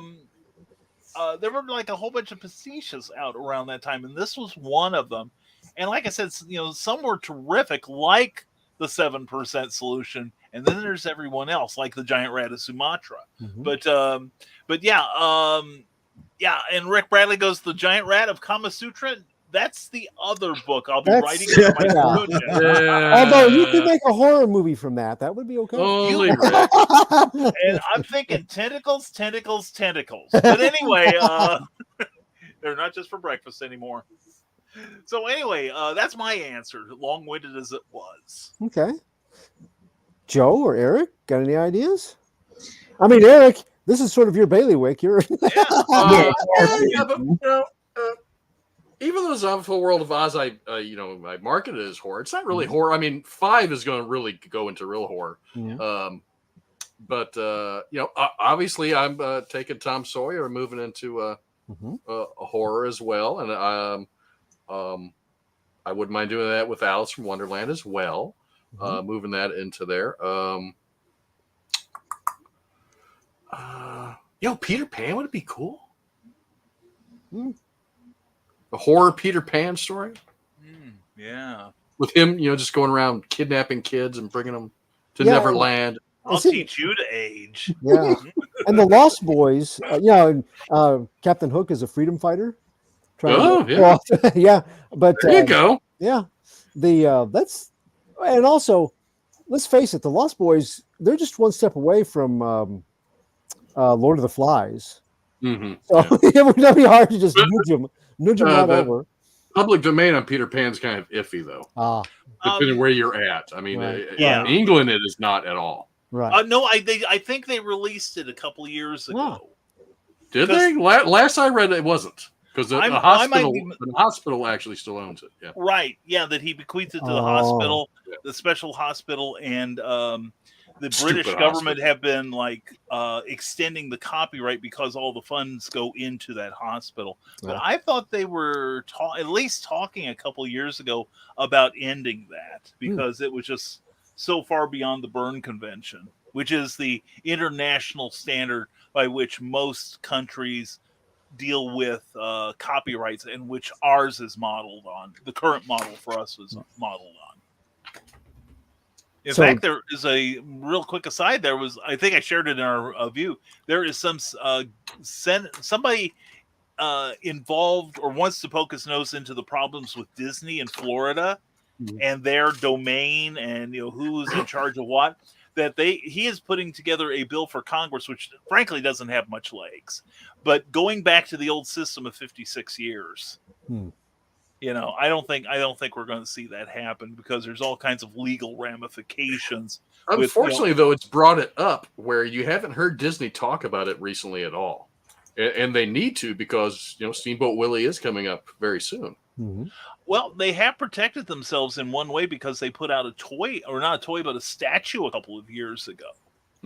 So it might be one of those things, kind of like Tarzan, that if you're careful and don't let's say we do a comic book of Mickey Mouse, we don't put it on the cover. Actually, the thing to do with Disney is don't do it at all. Because remember, this is the company that sued a daycare center. Yeah. It's the company who's made their fortune off of public domain. Exactly. Yeah.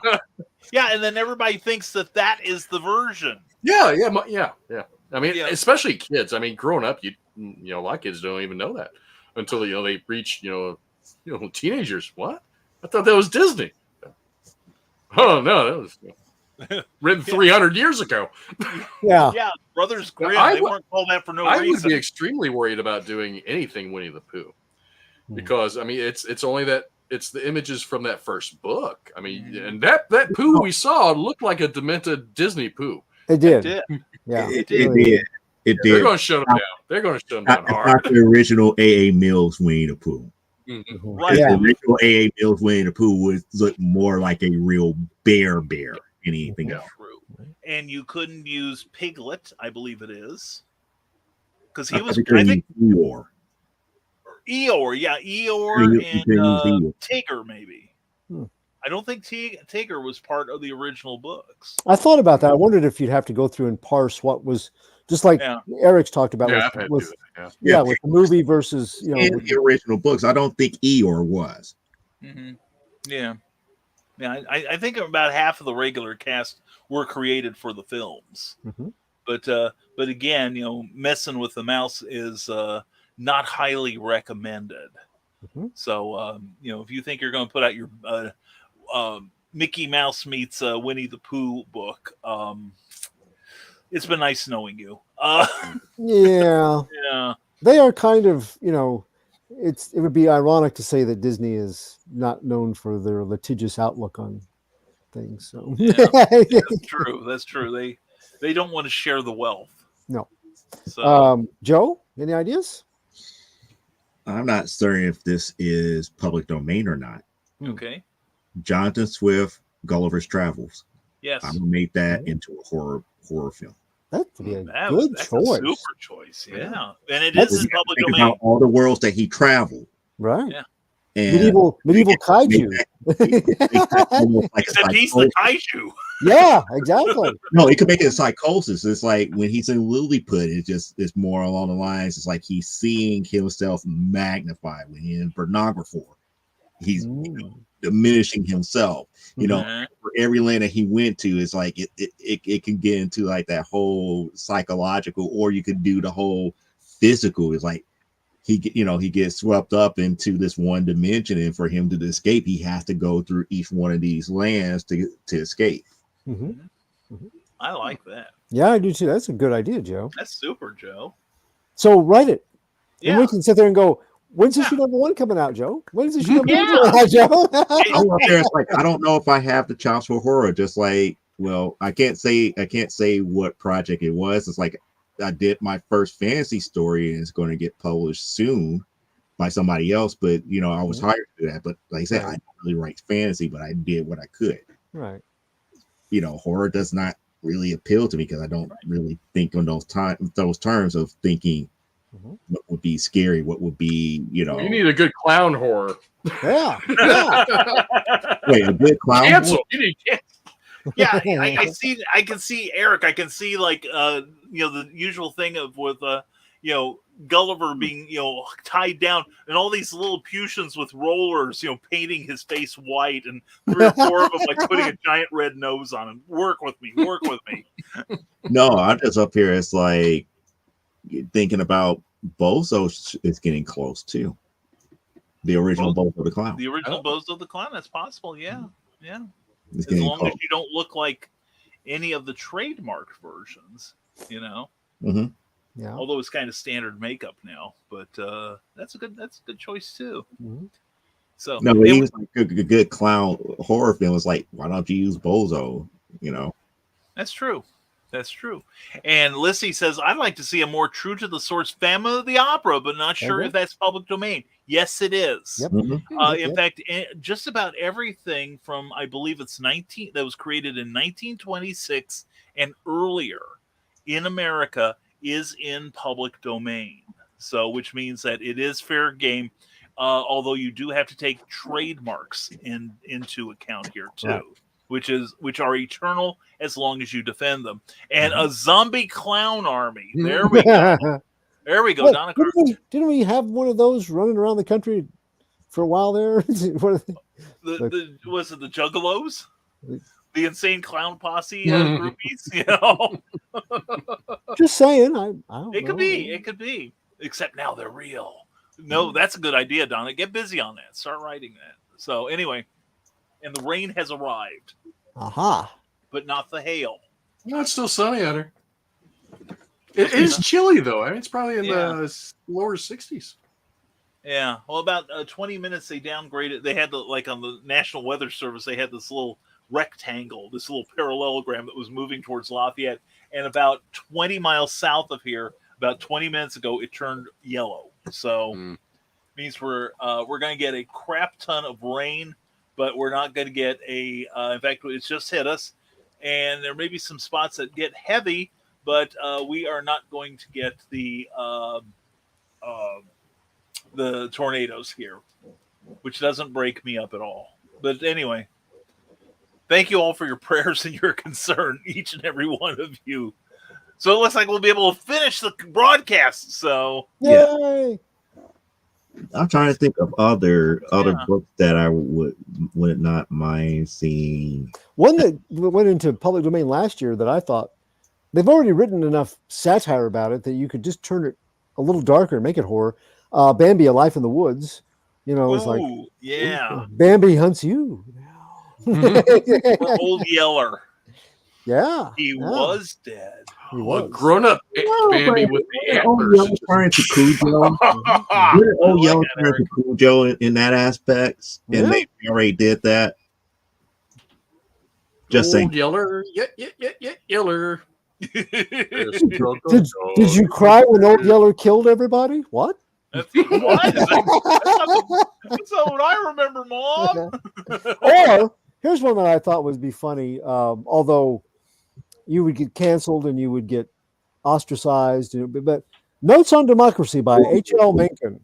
Oh my God, Mencken. That would definitely not be in public domain as of yet. Oh, it was listed as public domain. I just thought of one, but I don't think it's in public domain as of yet. It was listed.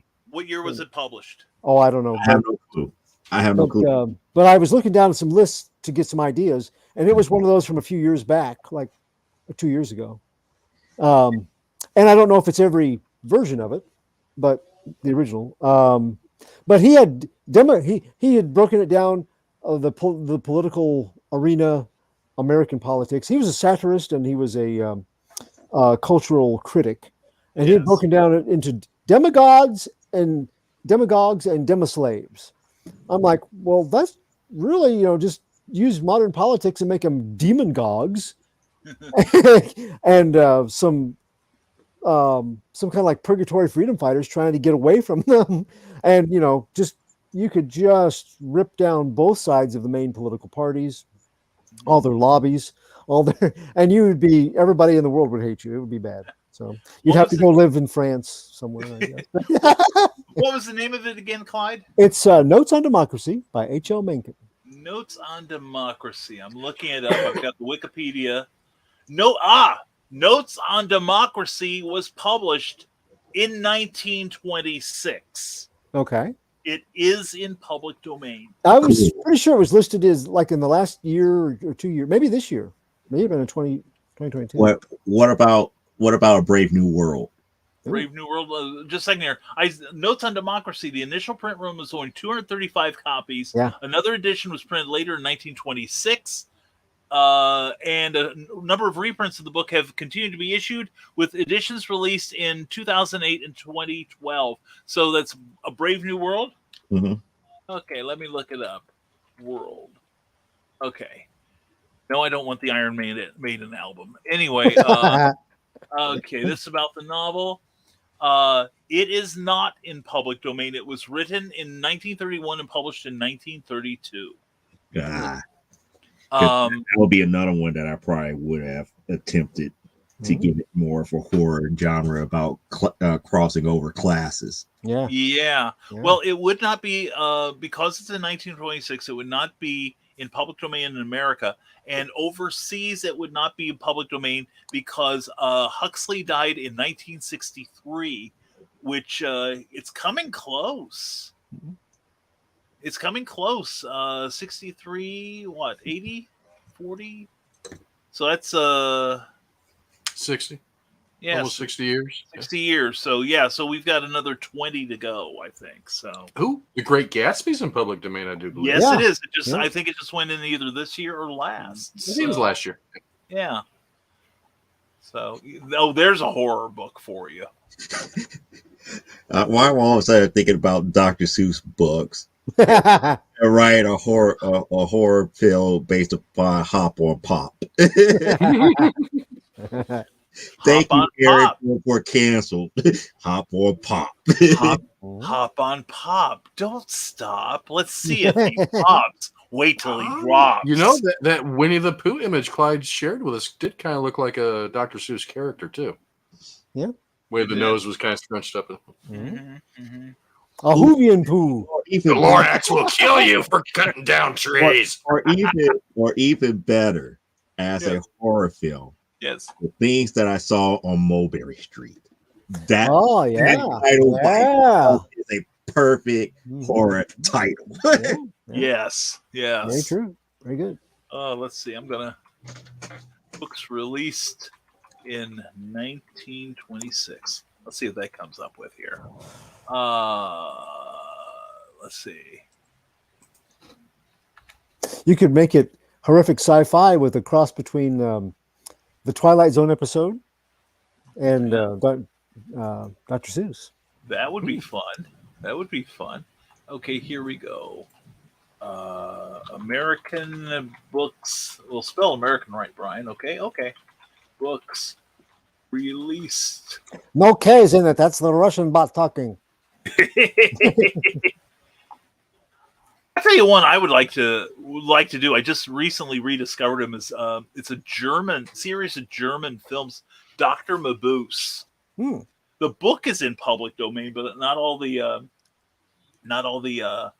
films. Okay, 1926 in literature. Let's see here.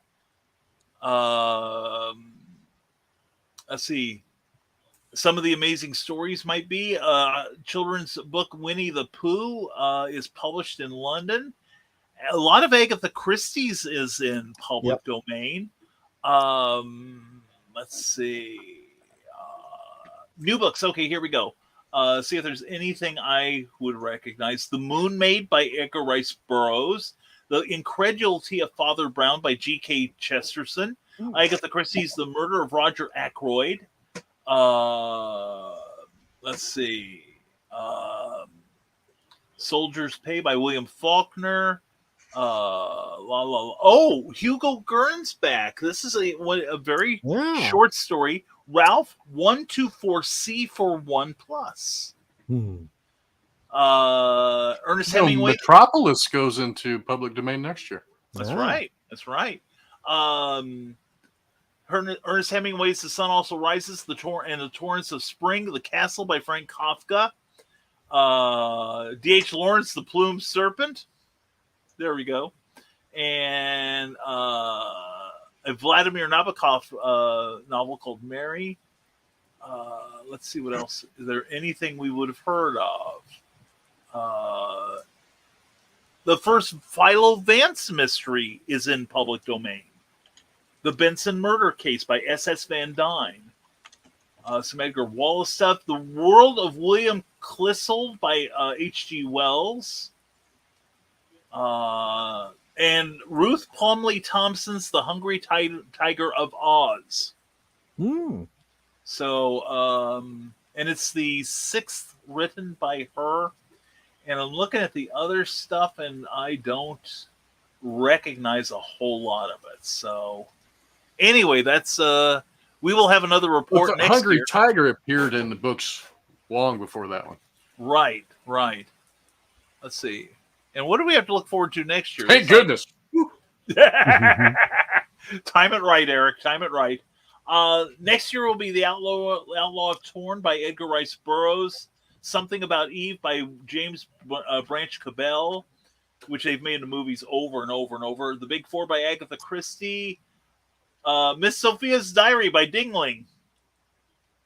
And Arthur Conan Doyle's The Casebook of Sherlock Holmes. William Faulkner's Mosquitoes.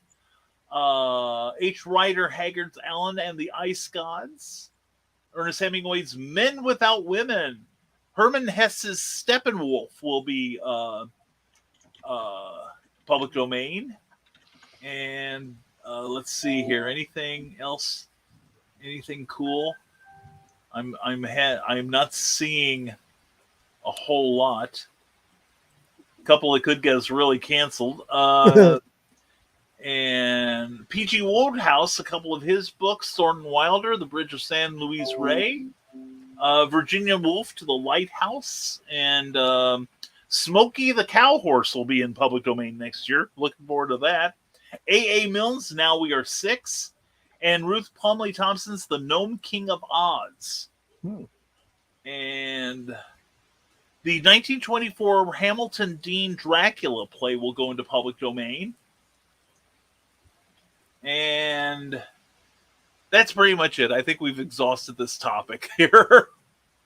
Joe's falling asleep. Oh, my God. No. Okay. The book that I mentioned that I would do from Dr. Seuss, Yeah. only a few more years. Okay. 1937. Okay. Yeah. Oh. Yeah. And to think that I saw it on Mulberry Street. That just screams horror to me. Right. And I was like, I thought it was published earlier, but no, it was 1937 was the first. I believe it was one of the first Dr. Seuss books. Yeah. Because everything else was like Horror and Hatchet's an Egg was 1940. Okay. Definitely not then. Carl Whitson says, I wonder about the Cabinet of Dr. Caligari. That was produced in 1920.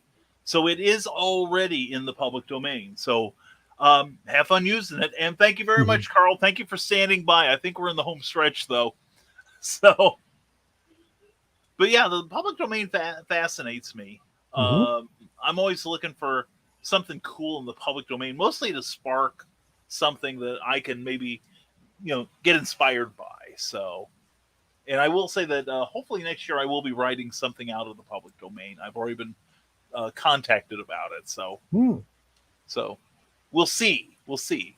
And later to you, Donna. Thank you for being here, hon. Mwah! Have a good evening and give Joe Dog our love.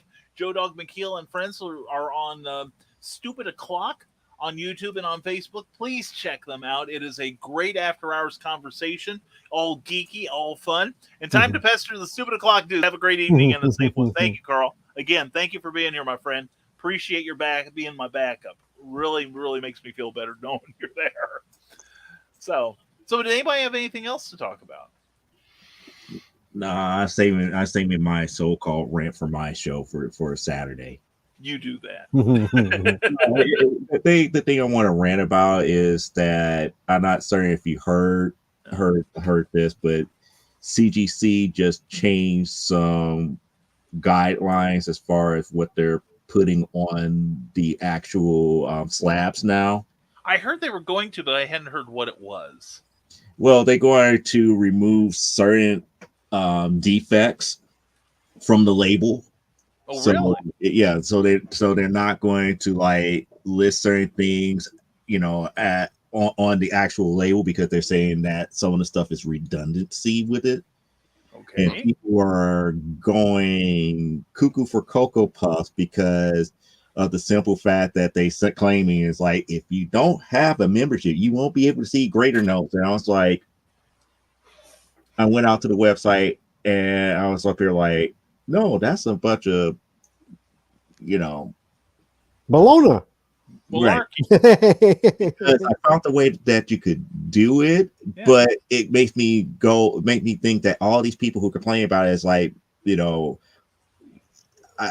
makes me want to cringe about that section of collectors that dealing with investments, because as long as you have that certification number, there's tools on that website where you could look up the certification number. It brings up whether or not it was truly registered. In that section, you have the greater notes.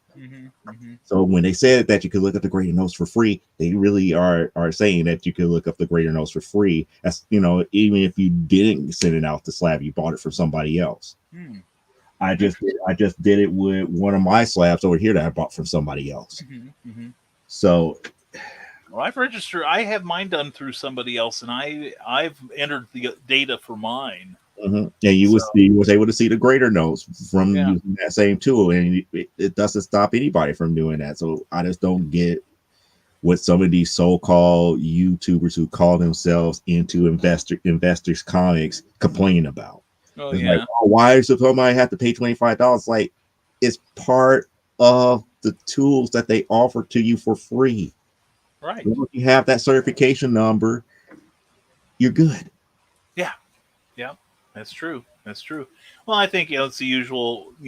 People don't like change. So, but we'll leave that for your show Saturday night at 10 p.m. 9 p.m. Central Time from the desk of the small press publisher. Definitely check that out because Joe always does a good job on that show. We're going to delve into a lot of the bad. No, I want to say bad, but the question that I have now that I'm going to ask and get everybody's opinion on if you show up is the investing aspect of comics ruining the industry.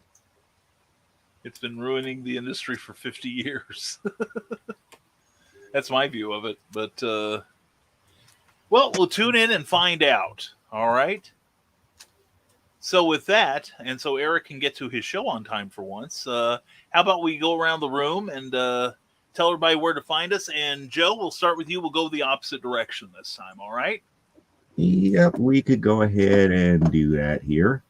Hey, I am me. You know who I am and everything here, and I'm really I'm not going to say concerned, but I really want people to really take a look if Brian will help me out here. Yeah, again. We got it. Yeah, I really want people to pay attention to the Kickstarter campaign for Amazonia issue number 7. The reason being is that I really want to start making more of an impact with the series here. And the best way to do it here is to offer you guys the best deals ever. Not trying to sell you on the series, oversell the series here, but I want you guys to read it. I want you guys to enjoy it. Like I said, we hit our funding goal. We're at the point where we're just trying to give away free books here. You know, the more backers that we get, as soon as we hit certain funding goals, you get more free books in the long run here. And everything that we raise from this point forward is going to go back into the books and back into the actual printing and back into the actual series here. So after if you could bring the camera back. Okay. Remove. Like I stated before, I got my cover, the sketch cover here that I'm going to end up working on later on this weekend for the one person who got the sketch cover. You can go to that website right there to back. We just showed it out there on the screen here. He wanted a homage cover. I'm going to do the homage cover for him. I'm going to, do it. We're going to keep updates and everything on it. Everybody who backed at this point in time, who backed on a physical tier, they're going to get an alternate cover of issue number 7 done by Elaine Haygood. It's going to be more of a portrait type cover from what I could tell so far, from what I saw from the initial sketches. I'm actually looking forward to that here, and actually looking forward to creating that. That's going to be a version variant on top of that. So it will be looking very, very good here. I'm still waiting for the proof prints to come in. As soon as I have them in hand, I'm going to be running out here doing a video. We're going to be showing what the actual books look like, for you can get a better look at what you're truly investing in. So be on the lookout for that. Like I stated before, Saturday we're going to be talking about is the aspect of investment comics ruining comic book collecting in the industry as a whole here. I'm going to talk more about the CGC stuff, as well as some other individual things that I have seen over the last couple of days. And one thing that I also see, and I really I'm trying not to be an advocate for it, but we need to get back to a grading, not a grading system, but a pricing system. I can't stand this, we got to go to eBay to see how much is sold type stuff anymore. It's like you pricing people out of this industry. You're pricing people out of this hobby industry and everything if you always go based upon eBay prices for especially popular books and popular key issues. So there's a lot of problems there. We're going to have a, kind of like a light, I shouldn't say lighthearted, but it's going to be serious, but it's not going to be overly taxing either. So with that being stated, I'm going to throw it over to my dude over here who loved being canceled. Well, I shouldn't say loved being canceled, but loved the book canceled because it was hilarious. And that is the guy by the name of Eric S. Hawkins. Eventually, as inevitable, I will be canceled. It will happen. Hey, Simon for World of Oz is closed. I've had some people message me asking if they could still get it and stuff. So, yeah, here's my PayPal address. But other than that, go back Joe's book. I backed it, so you should too. Other than that, you catch me here every Thursday night. Then after that, you can catch me on another show drawing for another 3 hours or so. So Thursday nights, 6 hours of streaming in a row. Other than that, just look me up on social media if you want to talk to me. That's it. Clyde, take it away.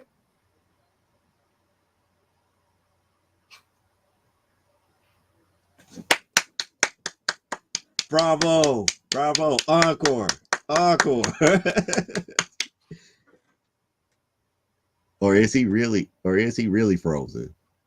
I think he's frozen because he's not blinking. Wow. I thought he was actually doing what BKM did.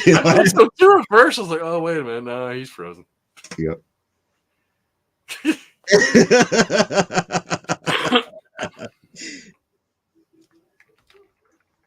You muted. You're still muted. You didn't hear about the Vaseline then. That's good. No. Anyway, no, thank you, Joe. See, I was asleep. No, we did lose Clyde. He's probably getting the same weather system we've got the north end of. But anyway, if you want to find Clyde, check him out on doomrocket.com. He's also got a Facebook page. He's also got a great page where he talks about the blessings of the day. I'm blanking out on the name of it right now, but he is fantastic. And he is so good. Here he is. He's back. There he is. There he is. Hey, so I agree. I back Joe's book, and you should too. So follow the link over there. Go back G.O.D. McFee's Kickstarter. But I'm Clyde Hall, and you can follow me on Facebook at Clyde Hall or Radiating Positive Vibes with author Clyde Hall. On Twitter at CJ Hall 1984. I do weekly comic book reviews at 2 online sites. Right now, you can find my take on the relaunch of Marvel's Savage Avengers #1 over at Doomrocket, www.doomrocket.com. My review of Vault Comics Fox and Hare #1 is up right now at Comics Bookcase. That's at www.comicsbookcase.com. At Stormgate Press, the home of new pulp fiction excellence, I have a story in Tim Bruckner's Major Marjorie anthology, along with some guy named Brian K. Morris, Jim Beard, Alessia Kent, and edited by Charles F. Milhouse. Check us out on Amazon or go to www.stormgatepress.com for all kinds of new pulp amazing fare. Plus, I get to hang out with these wacky, wonderful weirdos most Thursday nights for New Comic Book Day +1 right here at Comic Book Spectrum. All right. Thank you so much, Clyde. Thank you all for being here tonight. And thank you for being here tonight. We do appreciate you. The show wouldn't exist without you. And if you liked us, like I said, please give us a like or a love or react somehow on Facebook. And also, if you're watching us on YouTube, give us a thumbs up if you would, if you enjoyed any part of the show or plan to in the immediate future. And also, please, if you have not already done so, please subscribe to this channel. We've got some really cool broadcasting coming up real soon. Some really interesting plans, I like to think. So it's going to be fun and educational. You'll dig it. But anyway, something else that you'll dig is being one of my Patreon patrons. Patreon is a monthly subscription service where you can support your favorite creators directly with a modest financial stipend every month. And $1 a month will get you a view of my twice weekly blog. Every blog deserves a name.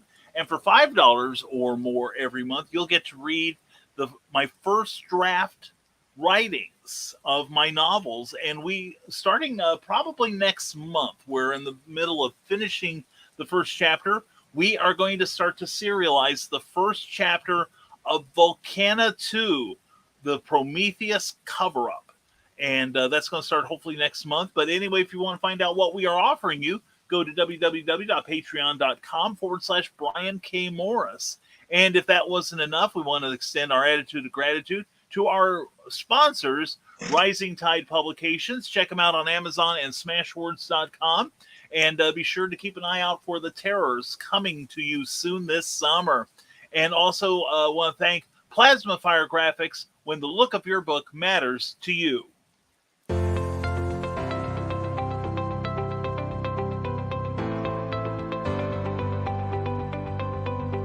You've worked hard and written a great book. Now, it's time to give it a great cover. If you're an indie author or small press publisher, Plasma Fire Graphics is your source for affordable cover illustration and graphic design.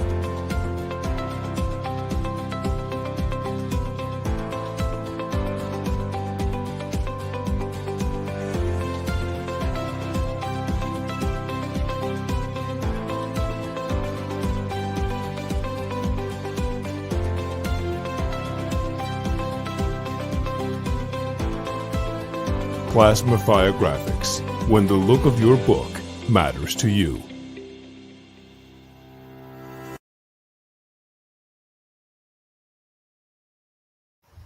Check them out on Facebook and at plasmafiregraphics.com. Plasmafiregraphics.com, when the look of your book matters to you, because it definitely matters to your readers. And you matter to us, so we hope you will join us next week when we put on another comic book spectrum for your entertainment and enlightenment. We're going to have more stuff to review, more stuff to talk about in the world of comics. And if you have any suggestions, leave me a comment down below for stuff we could talk about. We are open to just about anything. And with that, we are going to bid you tonight a fond adieu. And don't forget, tomorrow morning I'll be on Nevermind the Furthermore at 10 o'clock Eastern Time. And we'll close out your work week with some fun. So anyway, folks, thank you for being here. And as always, stay smart, stay safe, wash your hands, and never apologize for being awesome. Have a great week, everybody. We'll see you next week on Comic Book Spectrum. Take care, everyone.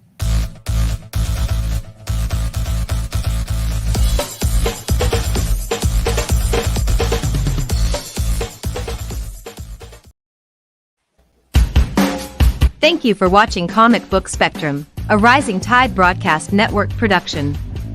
Please join us next week for another look at comics, past, present, and future.